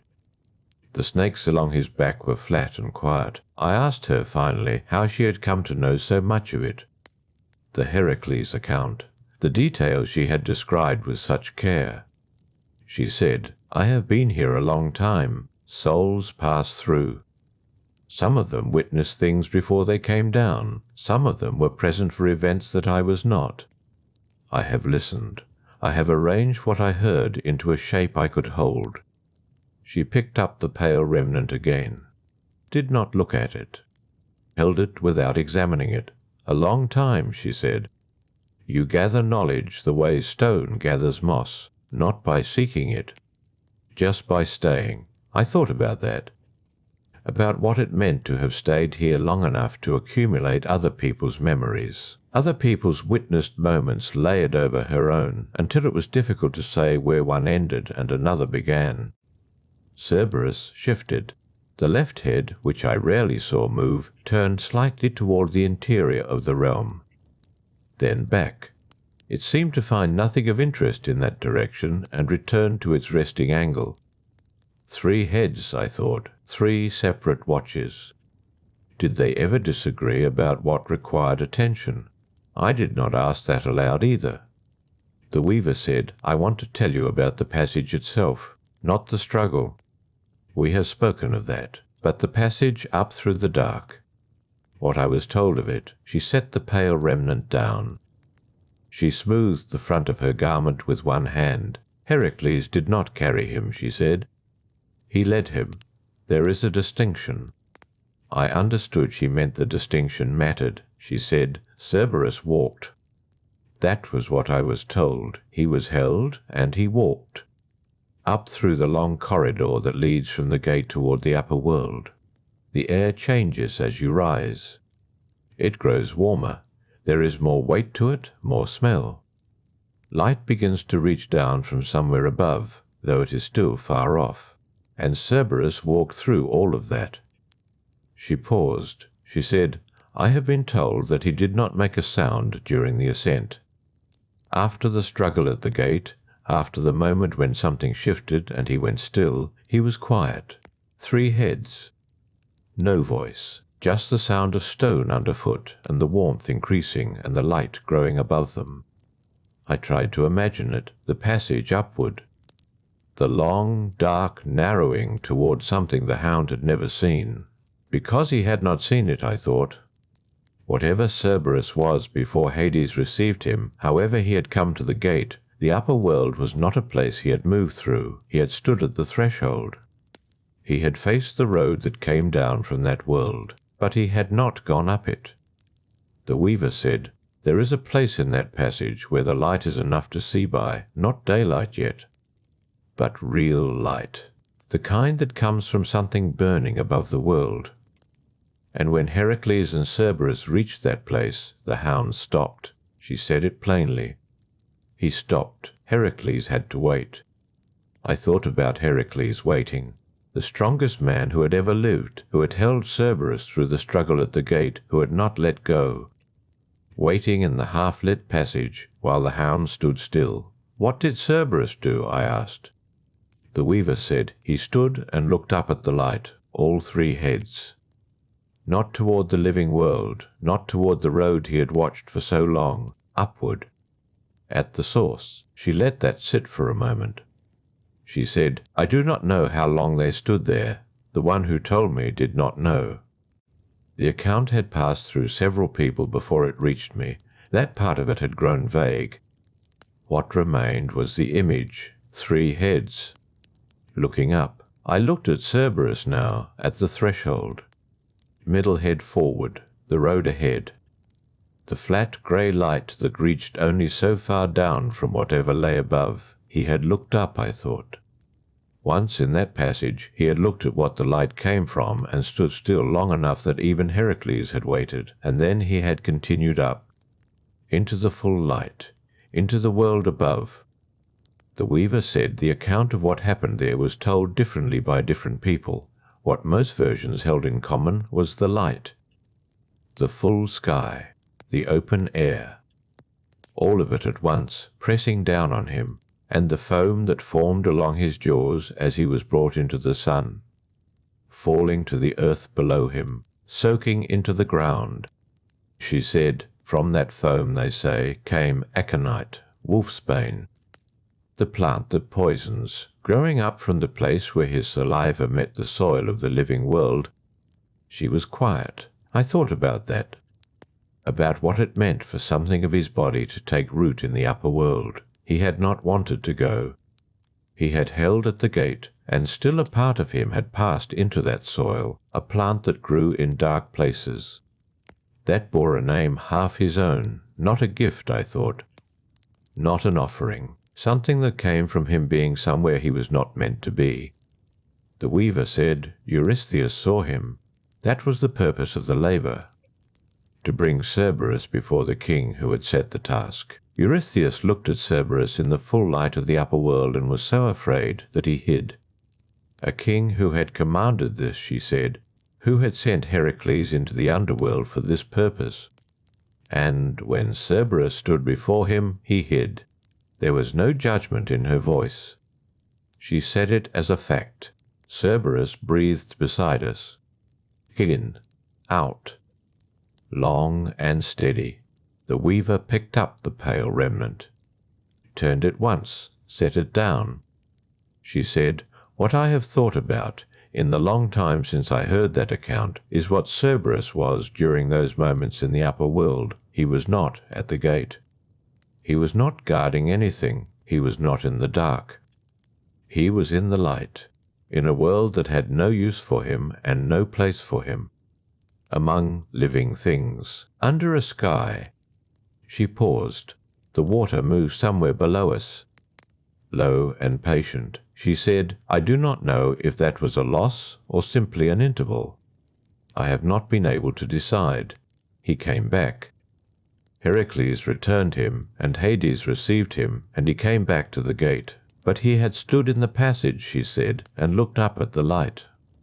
and something had gone from him into the soil of the upper world and taken root there as a poisonous plant. Those things happened, she said, whatever they meant. The right head of Cerberus lifted briefly, turned toward the interior of the realm, settled again. The middle head held its angle, steady, toward the road, toward whatever came next, down from the world above. The flat grey light lay across the stone between us, unchanged. The pale remnant sat in it, round and dry. I had no more questions, or I had many, but none that seemed worth asking. The weaver's hands rested open in her lap again. The silence after her words was long. I sat with it. The stone was cool beneath me. The water below moved in its patient way, and Cerberus breathed at the threshold, 3 slow rhythms that did not quite align with one another, each head on its own time. Aconite, I thought. I had heard the name before, somewhere in the accumulation of things one hears without choosing to remember. A plant with purple flowers, growing in shaded places, poisonous to the touch if prepared a certain way. I had not known where it came from. I had not thought to ask. Now I knew it had come from him, from the foam of his jaws on the soil of the upper world. A plant that bore darkness in its roots, that flourished in places where the sun did not reach fully. A plant that poisoned. It seemed right, in the way that difficult things sometimes seem right. Not fair, not intended, but consistent with some logic that ran beneath events without caring whether anyone understood it. I looked at Cerberus. The middle head was forward, as it had been since I first came to sit here. The left head was low, resting nearly against the stone, the way it sometimes settled in the long quiet between arrivals. The right head had turned briefly toward the interior, and now rested again, angled slightly inward. He did not look like something that had ever stood under a sky. But he had, once. In that passage he had lifted all 3 heads toward a light he had no name for, and in the upper world his body had left something behind. The weaver's hands were open in her lap. She was not looking at Cerberus. She was looking at some middle distance, the way she sometimes did when she had finished an account and was not yet ready to begin another. I said, was there anyone who saw him return? She considered this. She said, the accounts I have are of the departure. What came before that? The struggle at the gate, the passage upward, the foam on the ground. Beyond that, I know only that Heracles brought Cerberus back. That is, in every version. He fulfilled the labour, showed the hound to the king who had demanded it, and then returned him. She paused. Her fingers moved once against her palm. Stilled again. She said, there is a detail I find myself returning to. The king, Eurystheus. He had sent Heracles to do this. He had conceived of it as a test, the final one, the 12th. He believed, I suppose, that it could not be done, or that Heracles would not return from it. And when Heracles stood before him with Cerberus in the full light of the upper world, Eurystheus hid. She did not smile. She did not raise her voice. She said it in the same tone she used for everything. She said, there is something in that. A man plans a thing he believes impossible, and when it proves possible, he cannot face it. She said nothing further on this point.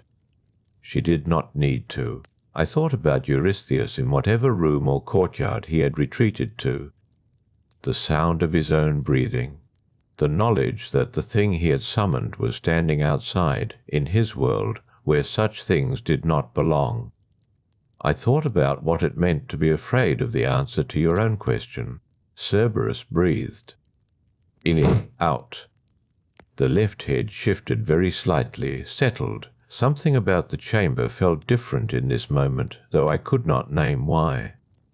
Perhaps it was the effort of holding the image of the upper world against the reality of this place, the sky against the flat grey light, the open soil against the stone beneath us. The 2 worlds did not fit together. They pulled apart when you tried to hold them simultaneously. He had stood between them, I thought, not belonging to either in those moments, neither at the gate nor away from it. Somewhere in the passage, with the light above and the dark below, and then later in the full sun with the living world pressing on him from every direction. And then he had come back. The weaver reached down and picked up the pale remnant. She held it in her palm, not turning it, just holding it, the weight of it, small and round. She said, "I have been here a long time. I have heard many accounts of many things. Some of them I believe fully, some I hold more loosely. The account of the plant is one I believe. It has the texture of something that happened. Something that left a mark." She set the remnant down again close to her knee. She said, "The plant grows in dark places, in the shade of mountains, near water that moves slowly. It has narrow leaves and a flower that is almost beautiful. People who know what it is do not touch it." She said, "He is here now. He came back and he is here. The gate is where it has always been, and he is at it." I looked at Cerberus. The middle head had not moved. The road stretched away from him into the grey distance, upward, toward whatever came down it. He watched it with the patience of something that had never learned impatience, had no occasion to learn it. He had stood in the sun. He had left something there, growing in the soil, dark-rooted and nameless, until someone named it after what it was. And then he had come back through the passage, through the half-light, back to the stone and the dark and the sound of the water below. The weaver's hands rested open in her lap. Still now, Cerberus breathed. The left head was low. The right head had settled again toward the interior. The middle head held its place against the grey, patient and unchanged, watching the road that came down from the world of the living, waiting for whatever would arrive next. The small pale remnant sat beside the weaver's knee, round and dry, catching no light to speak of, only resting there against the stone. The water moved below. Its sound had not changed. It never changed down here, that low, continuous running, patient as breathing, patient as the dark itself. I sat with what the weaver had said. The king who had hidden. The man who planned an impossible thing and could not face the proof that it was possible after all. I found myself turning it over the way she had turned the pale remnant in her palm, not searching for meaning exactly, only sitting with it. The weaver was still.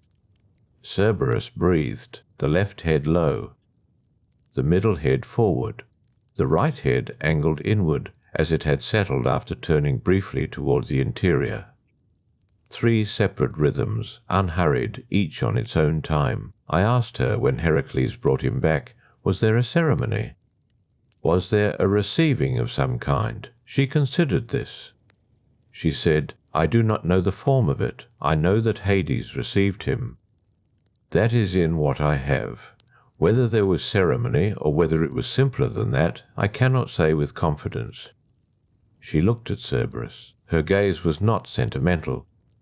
It was the gaze of someone who has observed a thing long enough to see it plainly. She said, "I think it was simpler." A hound returning to its place, the place already knowing the hound. She said nothing else on this. I looked at the gate. The stone of it, the worn threshold, the grey road stretching upward and away. It did not look like a thing that could be left and returned to. It looked like a thing that had never been anything but present. And yet Cerberus had gone, had passed through the upper gate, or what passed for one, had stood beneath a sky he had no name for, had been held before a king who could not look at him, and had come back through the passage, through the dimming of light, through the half-darkness of the slope between worlds, back down to this. I thought about that passage. The return through it. Going upward was one thing. Returning was another. One direction was against the grain of this place. The other was with it. The dead came down. That was the direction things moved. Heracles had moved against it, going up, dragging Cerberus against it too. And then, returning, they had moved with it again. I wondered if Cerberus had felt the difference. The weaver said, without my asking, "There is a craftsman who works near the far shore. I do not see him often, but I have spoken with him. He told me that, on the night Cerberus was returned, the sound of the water changed. She said this carefully. The way she introduced details she held more loosely. She said only briefly. He described it as a deepening, not louder. Deeper, the way a note on a string settles after the string has been plucked and the hand steadied it. She said, I hold that detail loosely, but I include it because it is what he told me, and because it does not seem impossible. This place knew an absence and then knew a return. Perhaps the water registered it. I had not known about the craftsman. I had not known there was a far shore, a person working there, someone who had noticed a sound. This place held more than I had accounted for. It always did. Cerberus shifted.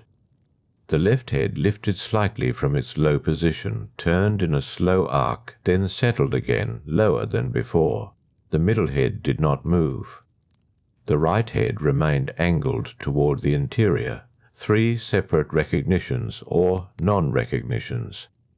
3 heads that had looked at a sky and then returned to looking at this. I asked, do you think he knows the difference between being here and having been there? The weaver was quiet for a moment. Her hands rested in her lap, fingers loose. She said, I think there is a difference between knowing and carrying. He may not know in the way we use that word, but I think he carries it. The way anything carries what has happened to it without necessarily having language for it. She paused. She said, the plant is still growing. Somewhere above us, at this moment, in the shade near slow water, the aconite is in the soil. Its roots are down, its narrow leaves are there. That began with him. He passed through the upper world and left something behind that is still there. The upper world has a mark of him in it. Whether or not anyone standing near that plant knows what they are standing near. She said this without emphasis, as if it were simply a fact she was noting. I thought about the plant. The narrow leaves, the almost beautiful flower, the dark roots in shaded earth. People who know what it is do not touch it. People who do not know may touch it once. Cerberus breathed. The 3 rhythms, each its own. The left head lower now, the right head still. The pale remnant sat beside the weaver's knee, round and dry as it had been.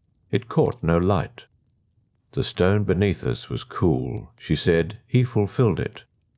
Whatever the labour meant to those who assigned it, whatever Eurystheus had intended by it, Heracles fulfilled it. He went.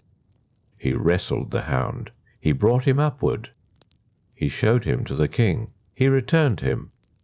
Each step done, each step complete. She said, and then the gate was the gate again, and the road was the road, and the water below was moving as it does. I looked at Cerberus. The middle head held its position against the grey, watching the road that came down from the upper world, waiting without any impatience for whatever would arrive along it. He had been away. He had returned. The gate did not look different for it. The hound did not look different. The road came down, and he watched it, and the water ran below, and the stone was cool. The weaver's hands were still in her lap. The pale remnant rested at her knee. And somewhere in the shaded earth above us, the aconite held its narrow leaves out in the dark, growing where his foam had touched the ground, the only piece of this place that had ever taken root in the other world. The weaver did not move for a long while after that. Her hands stayed loose. The pale remnant sat at her knee, catching nothing. Then she said, there is something else I should tell you. About this place, about the order it holds, and what happens when that order is disturbed. She did not say this with urgency. She said it the way she said most things, carefully, measuring each word before releasing it. She said, you know the name Sisyphus. I did. Most who arrive here eventually learn it. The king who pushed his stone. The hill that never ended. The labour that had no completion built into it by design. She said, What brought him here permanently is not the pushing is the punishment. What brought him here is what he did before, what he managed, briefly, to undo. She paused. Her gaze moved to the road, then back. She said, Sisyphus was a king of Corinth, a man of considerable cleverness, the kind of cleverness that becomes its own problem. He had cheated merchants, betrayed confidences, accumulated power through methods that did not bear close examination. None of that was unusual for a king. What was unusual was what he did with death itself. Cerberus had not moved. The middle head was forward, steady, watching the long grey road. The right head remained angled toward the interior. The left head was low, lower than before. She said, Thanatos came for Sisyphus when his time arrived, death in his proper form, sent to collect a soul that was owed. Sisyphus had anticipated this. He had prepared. He asked Thanatos to demonstrate the workings of the chains he carried, the bindings used to hold souls at the moment of collection. He framed it as curiosity, as admiration for the craft. She said, Thanatos showed him, and Sisyphus bound him. The water ran below us, low and continuous. The stone was cool. She said, with death chained, no one died, not anywhere. Soldiers fell in battle and did not die. The old and sick lingered past every natural ending. The world above became strange and crowded with the almost dead. Ares complained. Others complained. The balance that this place maintains through its simple function of receiving the dead, that balance frayed. She said, in some accounts it was Ares who freed Thanatos, in others it was someone else. I hold the specifics loosely. What matters is that death was freed and Sisyphus was brought here. She looked at Cerberus when she said this, looked at the middle head, the steady one. She said, but even then he was not finished. Before he descended, he had instructed his wife to perform no funeral rites for him, no offerings, no proper mourning. He arrived here without the customary preparations, and he used that irregularity to argue his case before Persephone. He said his wife had failed him. He said he must be allowed to return briefly, to correct this, to ensure she understood her obligations. She said Persephone allowed it. I do not know what persuasion he used. I was not present in that hall. But he was given leave to return to the upper world. She said this quietly. She let it sit, I said, and he did not come back. She said, he did not come back for a very long time. He returned to Corinth. He returned to his palace and his throne and his usual practices. He did not correct any funeral rites. He simply continued living, as if the arrangement he had negotiated were permanent. Cerberus breathed. 3 rhythms, each at its own pace. The left head rested low against the stone. She said, eventually Hermes was sent. Hermes, who guides souls through this passage, who knows the road well in both directions. He went to Corinth and collected Sisyphus personally. There was no negotiation that time. No argument about funeral rites or wifely obligations. Hermes brought him down, and the sentence was assigned. She said, a stone, a hill. The stone rolled back before it reached the top, every time. The road stretched grey and empty above us, nothing moving on it now. She said, I tell you this because it connects to Cerberus in a way that is not always stated plainly. Sisyphus was able to do what he did, the binding of Thanatos, the brief escape, partly because the gate between worlds is a threshold that can be negotiated. It has been crossed. It has been passed through by the living, in both directions. Orpheus came through it with music, Heracles with his hands, Sisyphus with persuasion and a lie. She said, each time the gate held afterward. Each time Cerberus remained. She looked at the hound. He had not changed his position. The middle head forward, the right head inward. the left head low. She said, what Sisyphus disturbed was not just his own fate. He disturbed the order that this gate is part of. When death cannot collect, nothing arrives here. The road is empty. The water still moves, but there is nothing travelling along it. This place exists to receive. When it cannot receive, something in it waits in a way that is different from its ordinary waiting. She said, I hold that loosely. I am describing what I infer, not what I witnessed. She paused. She said, but I think of Cerberus during that time. Watching the road, nothing coming. The same grey, the same cool stone, the same water below. I looked at the road. Empty now, as it happened to be. She said, the living world and this one are separated by a gate, a passage, a boundary. That boundary holds because of many things. The rivers, Charon, the road itself.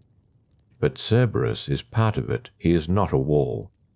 He is not a lock. He is a presence that knows the difference between what belongs here and what does not. She said, Sisyphus, when he returned without permission, would have passed through this gate, would have passed Cerberus in the going and, if he had come back as agreed, in the returning. He did not come back as agreed. He passed through once and then refused the second passage for as long as he could manage. She was quiet for a moment. She said when Hermes brought him back, that second passage happened. Late, but it happened. The pale remnant sat at her knee, round and dry. The weaver's hands were still. She said, Sisyphus's stone has no top it can reach. That is the structure of his punishment. But Cerberus's road has an end. It comes down from the upper world and it arrives here. The dead reach the end of it. That is what it is designed for. Cerberus shifted. The right head drew in slightly from its inward angle, paused, then settled where it had been. The middle head did not move. She said, what Sisyphus found, in the end, was that the boundary held, despite everything. Despite the chaining of Thanatos, despite the argument made to Persephone, despite the months or years he spent in Corinth pretending the matter was settled, the boundary held.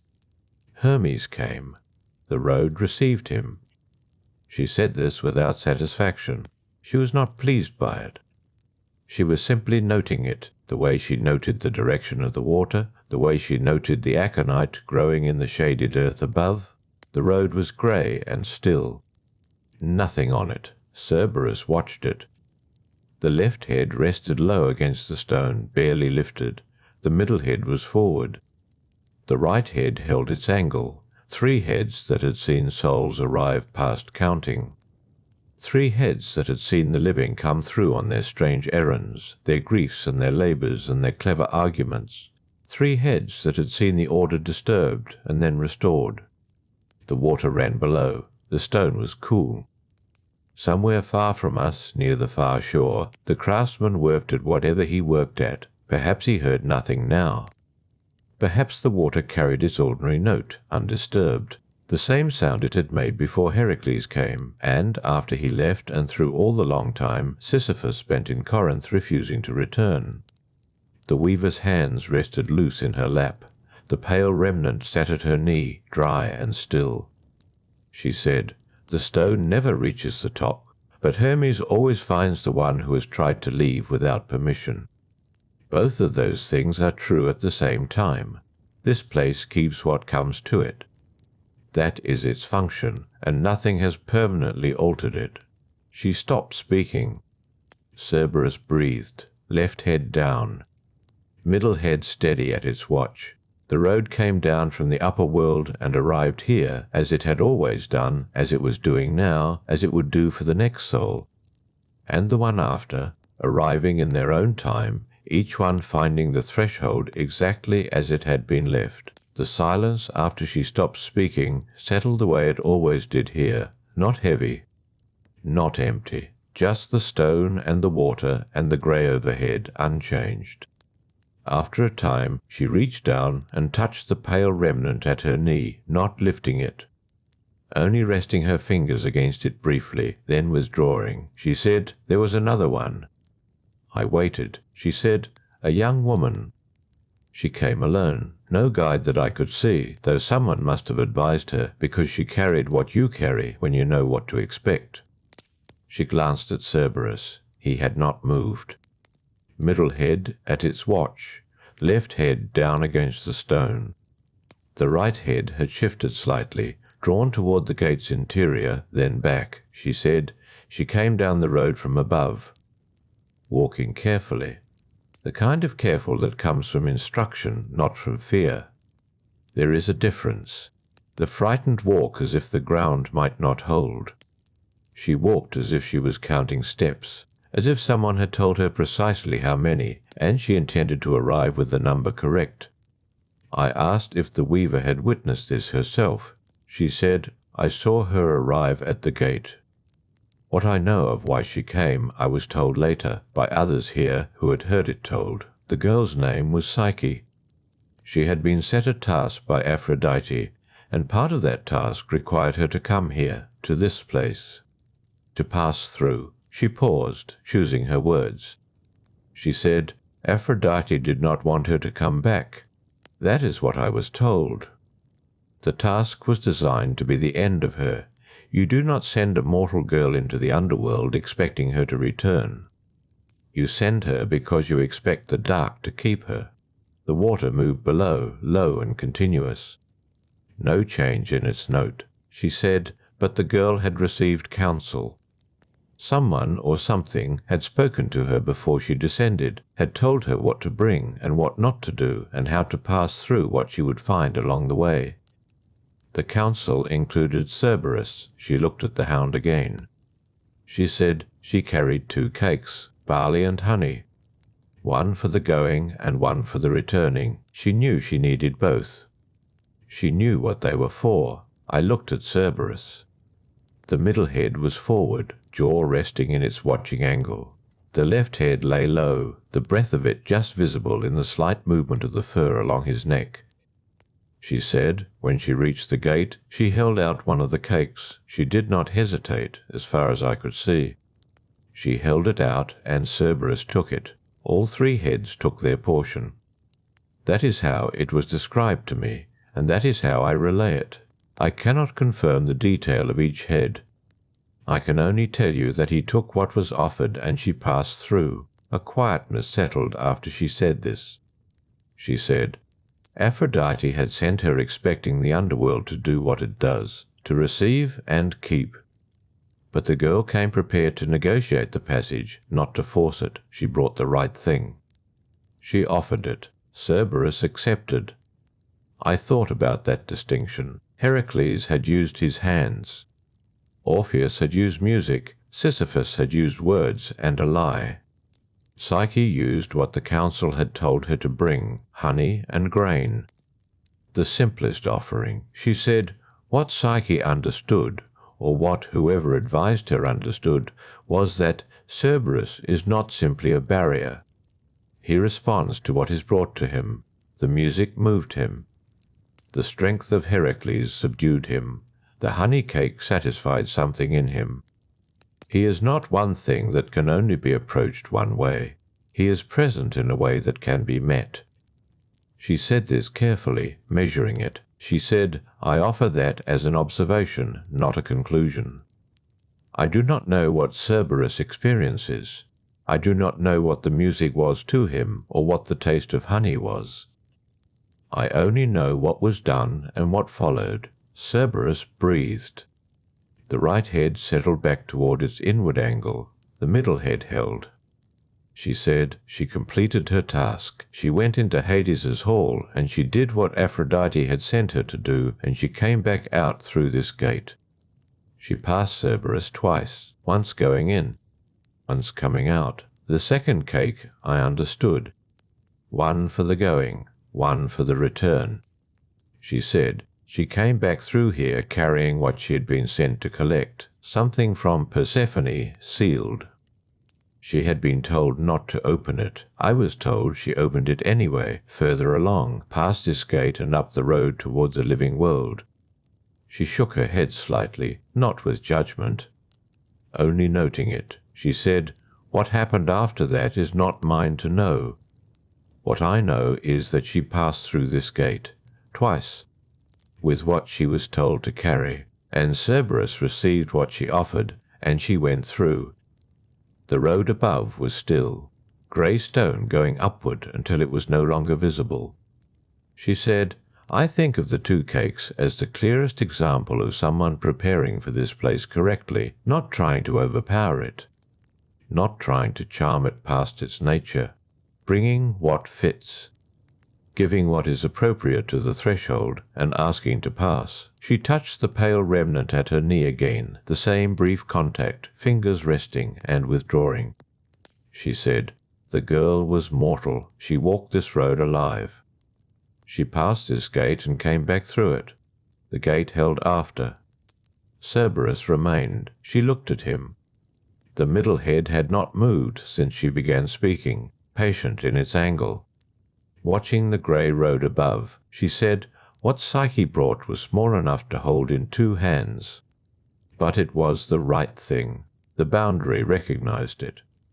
That seems worth noting. Nothing moved on the road. The water ran below, steady and unmarked by what had been said. The craftsman, distant near the far shore, made no sound I could hear from where we sat. The stone beneath me was cool and unchanged. Cerberus breathed. Left head low, middle head at its watch. The right head drew slightly inward, paused and held. The weaver's hands rested in her lap, loose. The pale remnant sat dry at her knee. She did not speak again for a long time.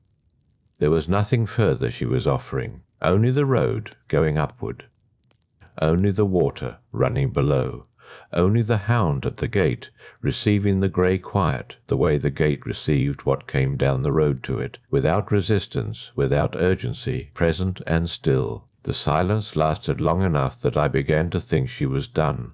Then she shifted. A small adjustment, her weight settling differently against the stone. Her hands moved from her lap to rest beside her, palms flat against the ground. She said, "There was another."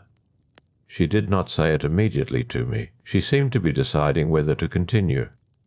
Then she looked at the road above, and she spoke. She said, "A man came here with a woman beside him. The woman was not a shade. She was living as he was. She walked with intention. She carried something in her hand. I waited. She said his name was Aeneas.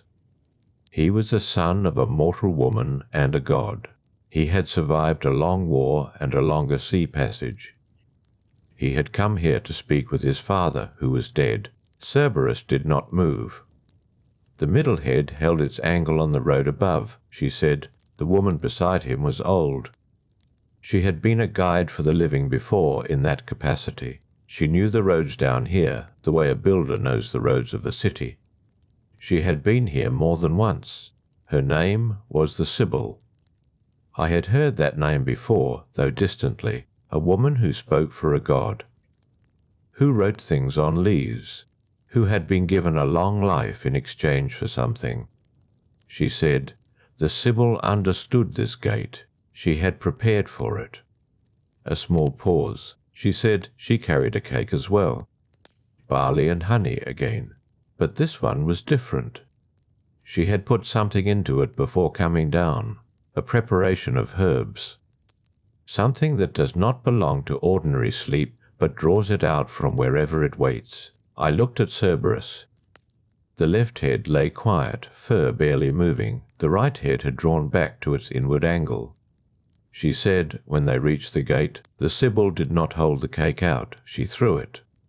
A brief stillness after that word. She said she put it past Cerberus inside the threshold so that he turned toward it.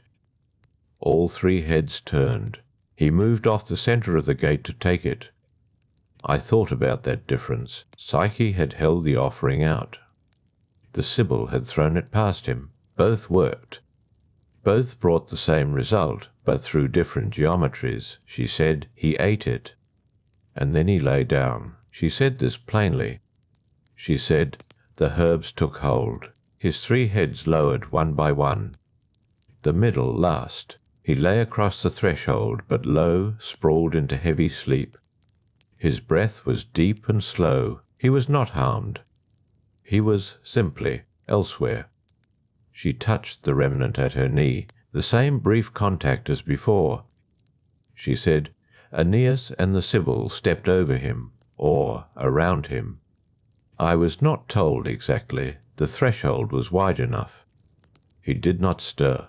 I looked at the gate. The stone threshold was wide. A sleeping hound, even 3-headed, left room. She said they went in, and Aeneas found what he had come for. His father was among the shades in the deeper fields, the quiet ones, where the dead who live decently go and walk in a kind of peace. He spoke with him. He was told things about his own future, about what he would build, about what his line would become.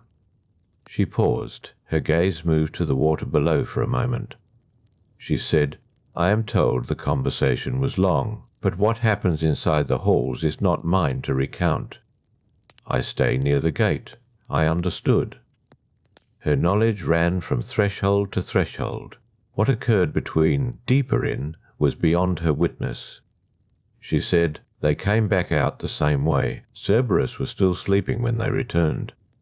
Still low across the stone, the Sibyl stepped past him again with Aeneas behind her. The herbs were still working. She said, they left by the ivory gate. That is a different matter. There are 2 gates for those who enter the underworld while still living. One of horn, through which true things pass. One of ivory, from which false dreams are sent. Aeneas left through the ivory gate, and I do not know what that means. Some who recount the story say it was the only gate available to the living. Others say it means something about what he was shown. I hold that uncertainty, she said.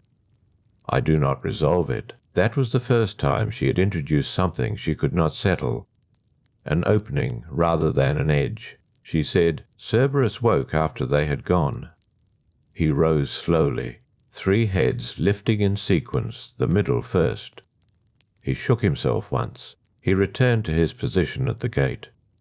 She looked at him now. His middle head was forward, as it had been before her account began. Left head low against the stone. The right head drawn inward, still. She said, the drugged cake was different from Psyche's offering. Psyche gave him something to receive.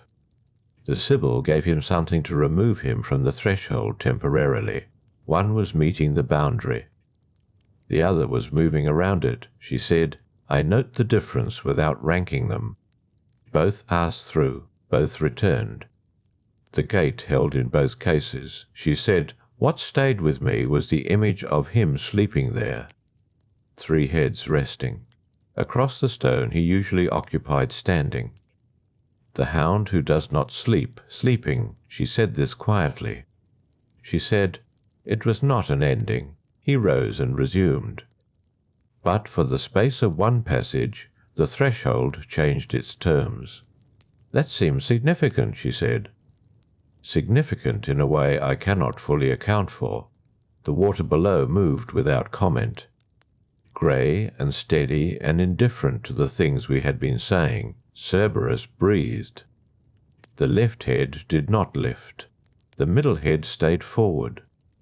The right head had not moved in some time. She said, Aeneas carried the memory of his father's words back into the living world with him. Whether the gate through which he left shaped those words or changed them, I cannot say. He carried them regardless. What he built with them is another story, further from this gate than I can see. She settled back against the stone. Her hands returned to her lap. She said, 3 visitors who came while living. Orpheus with his grief and his music, Psyche with her 2 cakes, Aeneas with the Sibyl and her preparation, 3 different crossings.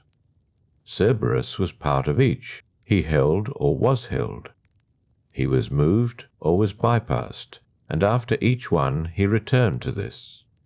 She indicated him with the faintest motion of her head, the hound at the gate. Middle head forward, breath steady. watching the grey road above in the unchanged light. She said, "That seems worth sitting with." She did not say more.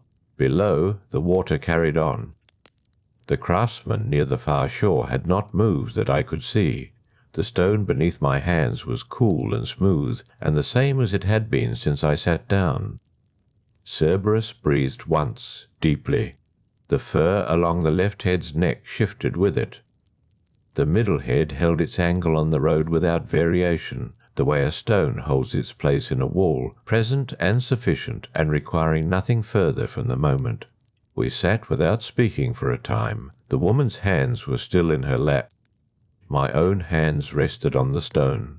The coolness of it had not changed. I found myself watching Cerberus rather than thinking about what she had said. The middle head, the grey road above, the left head low, settled, the fur barely moving with each breath. There was something in the watching that required nothing. He was simply there, and there was enough in that to hold the eye. After a while the woman spoke again. She said, "I have been here a long time.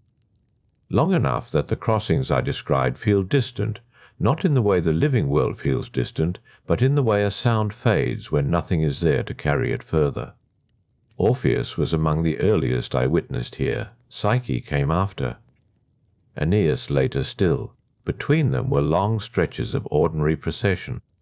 Shades arriving at the river, Charon crossing, the gate receiving them." She paused. She said, "Mostly it is that, ordinary procession. I think it is easy, when considering a guardian, to think of him only in relation to the exceptions, the moments of music or offerings or heroes with permission and lion-skin armour. But that is not most of what he does." I looked at Cerberus, the middle head steady, the road above it pale and empty. She said, "Most of what he does is this." She did not elaborate. She did not need to. I thought about the long hours between one shade and the next, the Acheron moving, the flat light holding, the gates standing open in the way gates stand when they are both open and closed at once, passable only in the permitted direction. She said, "I used to wonder if he grew restless, if 3 heads meant 3 different kinds of patience, or 3 different kinds of need, whether one head slept while the others watched, whether the vigil was ever divided in that way." She was quiet for a moment. She said, "I do not think so. They seem to act as one mostly. The way the 3 heads lifted in sequence when he woke from the drugged sleep, middle first, then the others following, one after the other but close together, like a single thought arriving through 3 openings. That stayed with me. 3 openings for a single thought. I had not considered it in those terms before." She said, "The serpent at his back moves sometimes when nothing else does. I have noticed that. The souls he carries along his spine, they shift in the stillness, independent of what the heads are doing, as if the serpents have their own attention, their own watching."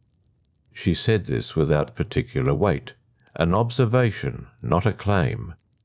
Below, the grey water moved in its steady way. No sound reached us from it. The distance took care of that.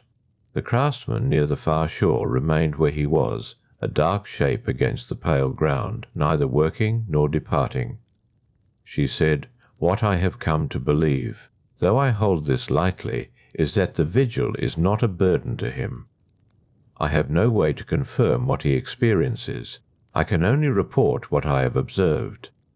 And what I have observed is this: he does not pace, he does not strain toward the road above. He does not look back toward the deeper halls with longing or with anything I could name. He holds his position, and the position seems in some sense to hold him back.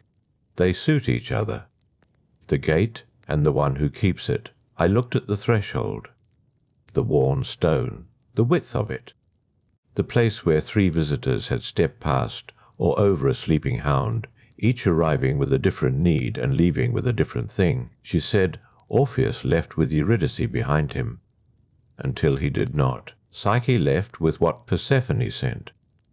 Aeneas left with words his father had given him, words about what he would build, about the line that would follow from him. 3 different things carried back through the gate into the living world. Cerberus was present at each departure, still sleeping when Orpheus went through with his lyre and his hope. Already waking, perhaps, when Orpheus returned alone, already returned to his post by the time Psyche made her second crossing. She considered. She said, "I do not know which departure was hardest to witness.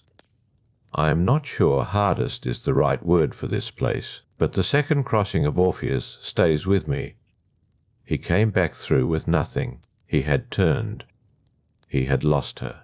He was still alive, and he passed the gate again, going outward, carrying only the understanding of what he had done." She was quiet. She said, "Cerberus did not stop him. The gate admits the living going out. There is no barrier in that direction. But Cerberus watched him go. I believe that. I do not know what watching means for him, but his heads were forward. The road was in front of him, and Orpheus went up it alone. The grey water below caught no light. It moved the same whether we spoke or not. Cerberus exhaled slowly. The sound did not reach us, but I felt I knew it. The left head shifted slightly, not lifting. Just a small change in how the weight was distributed, the way a sleeper adjusts without waking. She said, "There is a word I have heard used for what the dead carry across the Acheron. Not their name, not their memory necessarily. Something smaller, the fare. The coin placed on the tongue or beneath it before burial to pay the ferryman. It is a practical arrangement. But the image of it stays. One coin. One crossing. The weight of a single piece of bronze against the tongue, sufficient for passage." She let that sit. She said, "Cerberus is the other side of that arrangement. The coin is for Charon. The crossing is the river. And then there is the gate, and what stands at it, not asking for payment, not requiring anything, simply present, simply final. A soul could not offer Cerberus a coin and expect it to change terms. The terms do not change for the dead. Only the living, arriving with music or honey or knowledge of old herbs, have ever altered them. And only briefly, and only because something larger, Hades himself, or Persephone, or the structure of what was permitted, allowed for it. She said, "He is not the rule, he is the keeping of it." She looked at him for a long moment. His middle head had not moved from its angle on the road above. Left head low, right head inward, resting. She said, "I have watched him a long time. I will say only that.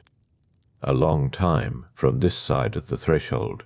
And what I have seen is a creature who is given a position and who holds it. Without grievance, without performance, without requiring the thing he guards to acknowledge him." She did not speak after that. The stone under my hands was smooth and cool and unchanged. Cerberus breathed. The middle head held the road. The serpents along his back were still now, each one coiled and resting in the flat, timeless light. I did not move from where I sat. The stone held its coolness beneath my palms. I kept my eyes on him. There is a thing that happens when you watch a creature for long enough without movement or sound. The watching itself becomes a kind of stillness. You stop expecting anything to change. And in that stopping, something settles. That was how it felt then. Sitting above the Acheron, Cerberus below us. The woman beside me no longer speaking. The flat light held everything in equal measure. The pale road above the gate. The grey water far below. The dark shape of the craftsman near the far shore, unchanged in his posture, unchanged in his purpose or his lack of it. Cerberus did not move. The middle head held its angle on the road, left head still low. Right head turned inward, resting against the mass of his body. His chest rose. Fell. Rose again. I thought about what she had said, that he is not the rule. He is the keeping of it. It stayed with me, not as a riddle, more like a description of something I had seen but not yet named. The dead come, they pass through. He does not hinder them. He does not welcome them either in the way that word suggests warmth or recognition. He simply does not bar them. The inward direction is open.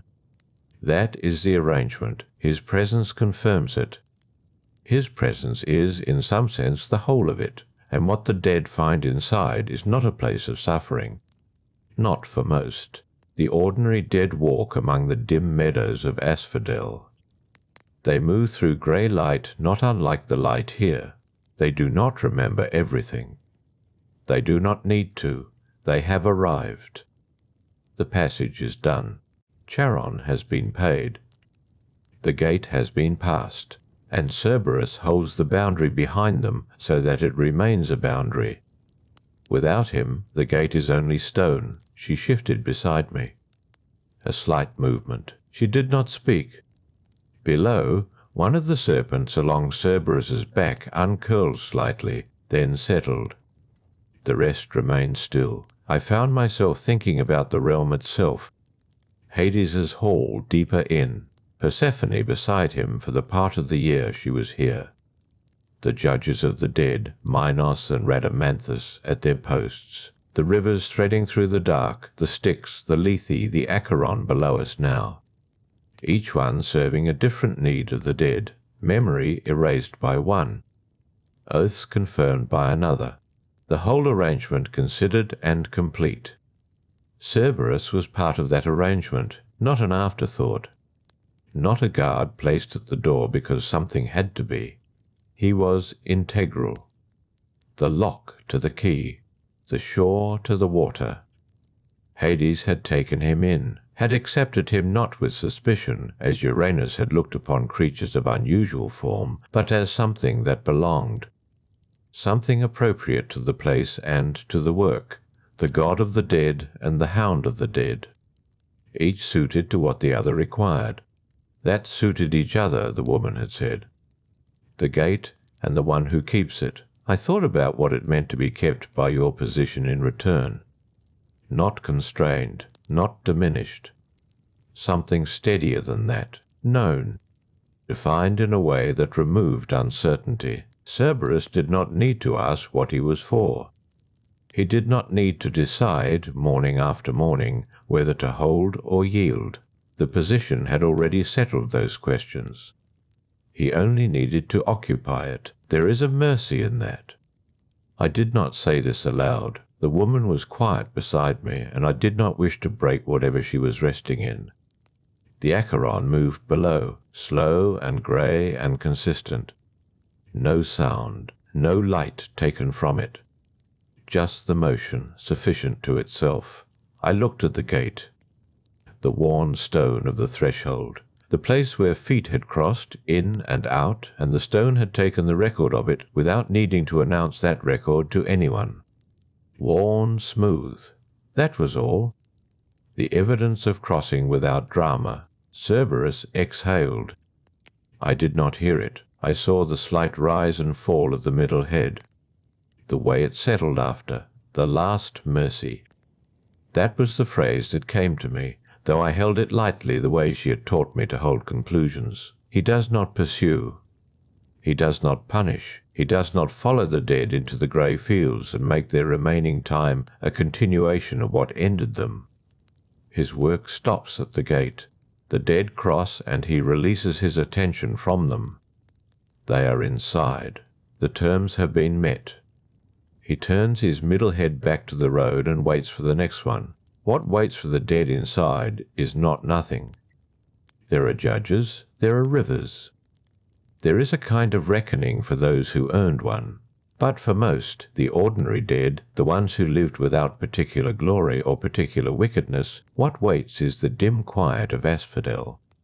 A drifting, a gradual release. Cerberus does not know what they find. He has never followed them in to see. His portion is the threshold. The woman beside me shifted again. She drew one knee up slowly, settled it against the stone. She was looking down. She said, after a long time, the place does not ask to be feared. I have thought about that. It is the living who decide that. They imagine it from outside. They imagine the darkness, the depth, the crossing. They imagine Cerberus at the gate, and they make a monster of him because they need one, because the gate needs to seem terrible from the outside. Otherwise they might not take the preparation seriously. The coin, the rites, the burial done properly. She paused. She said, but the fear is theirs, not his. Cerberus remained as he was.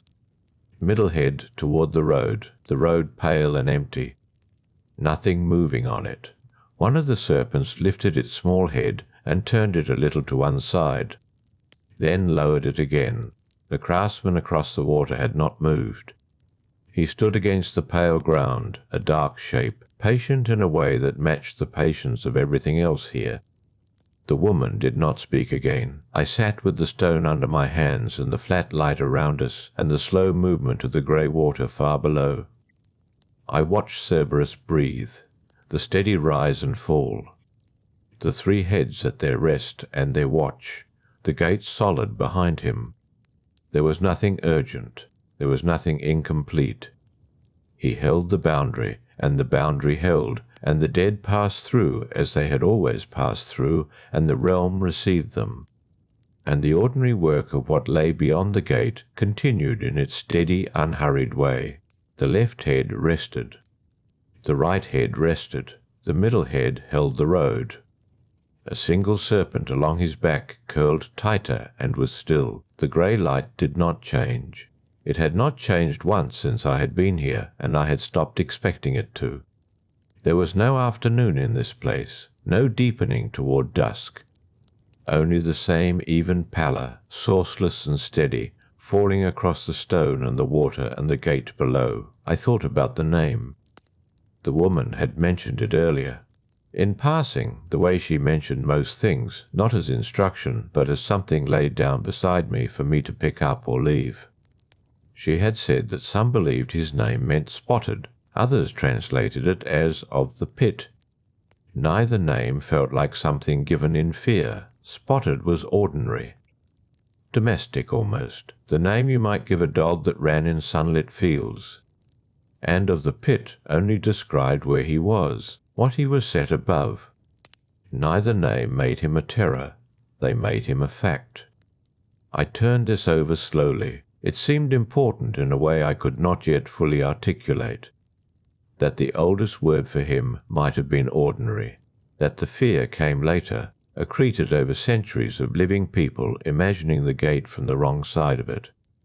Below, Cerberus breathed. The middle head remained forward. The left head rested low, jaw near the dark ground, eyes not quite closed. The right head had turned slightly inward, pressed against the thick fur of his own shoulder. The serpents along his back were mostly still. One had been lifting and lowering its head at long intervals, the way something does when it is not sleeping, but not fully attending either. Resting in place. I had been watching him long enough that his breathing had become part of the silence rather than a disruption of it. The rise and fall, the slight shift of the middle head. These were not events. They were the texture of the place. The woman beside me exhaled slowly. She had both her knees drawn up now, arms resting across them. Looking down at the gate, or perhaps at the water, I did not ask. There was a world above this one, I knew that. I could not feel it from here, but I held the knowledge the way you hold a stone in a closed fist, present but not requiring attention. Up there, somewhere past the rock and the dark and the crossing, the aconite grew in patches along hillsides, the plant that had come from his foam when Heracles pulled him into sunlight. The first and only time he had been above ground. The foam had touched the earth, and the earth had done what it does with such things. Incorporated it, made it into something with a use, even if that use was poison. Even that had not been wasted. The craftsman across the water had not shifted his position. He stood with the same patient stillness he had maintained since I first saw him, dark shape against pale ground. Whatever he waited for, he waited without impatience, which meant either that his waiting was nearly done, or that he had made peace with the length of it. From where I sat I could not tell which. The Acheron below moved without sound. Grey water, slow current, no surface reflection. It carried nothing I could see. It moved because water moves, and that was enough of a reason. I thought about what it meant that this place had existed for as long as gods had divided the world among themselves, before Orpheus descended with his lyre, before Heracles came through without weapons and grappled with the dark and left with something that should not have been moved, before Psyche came with her 2 honey cakes and offered 1 portion to each head in turn, before the Sibyl guided Aeneas through, the drugged cake thrown, and Cerberus falling heavy across the threshold in a sleep that held until they had passed. All of those crossings had happened. All of them had ended. The gate had remained. Cerberus had returned to his place each time. He was older than almost anything the living world remembered clearly. His parents had come from before. The Olympians shaped the order of things. Typhon had shaken the sky. Echidna had survived in her cave long after the other children were scattered, and Cerberus had found his position here at the deepest threshold, and had kept it through everything that came after. The woman said softly, "He is in the long memory now." I did not answer. She continued, not in the way of heroes, not as someone whose deeds are recounted, but in the way of places, the way certain rivers are remembered, the way a mountain stays in the imagination of people who have never seen it. He is part of how the world was explained to itself. What waits? What keeps? What holds the line between the going and the staying? She was quiet again. Below, the left head stirred. It lifted slightly, then lowered again and was still. The grey light held everything in the same flat regard. Stone, water, gate, the dark shape of the craftsman, the pale road leading down from the living world and ending where Cerberus lay.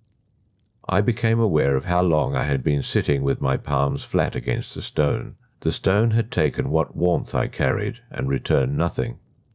It was not unpleasant. It was simply the condition of the place. I did not need to understand everything I had seen here. The woman had made that clear without saying it directly. Some things held themselves together without requiring a witness to name them. The gate stood. The hound kept it. The dead arrived in their time and passed through, and what waited for them on the other side was its own quiet arrangement, unhurried, sufficiently complete. The serpent along Cerberus's back curled once, slowly, and was still. The middle head rested its gaze on the pale road. Nothing moved on it.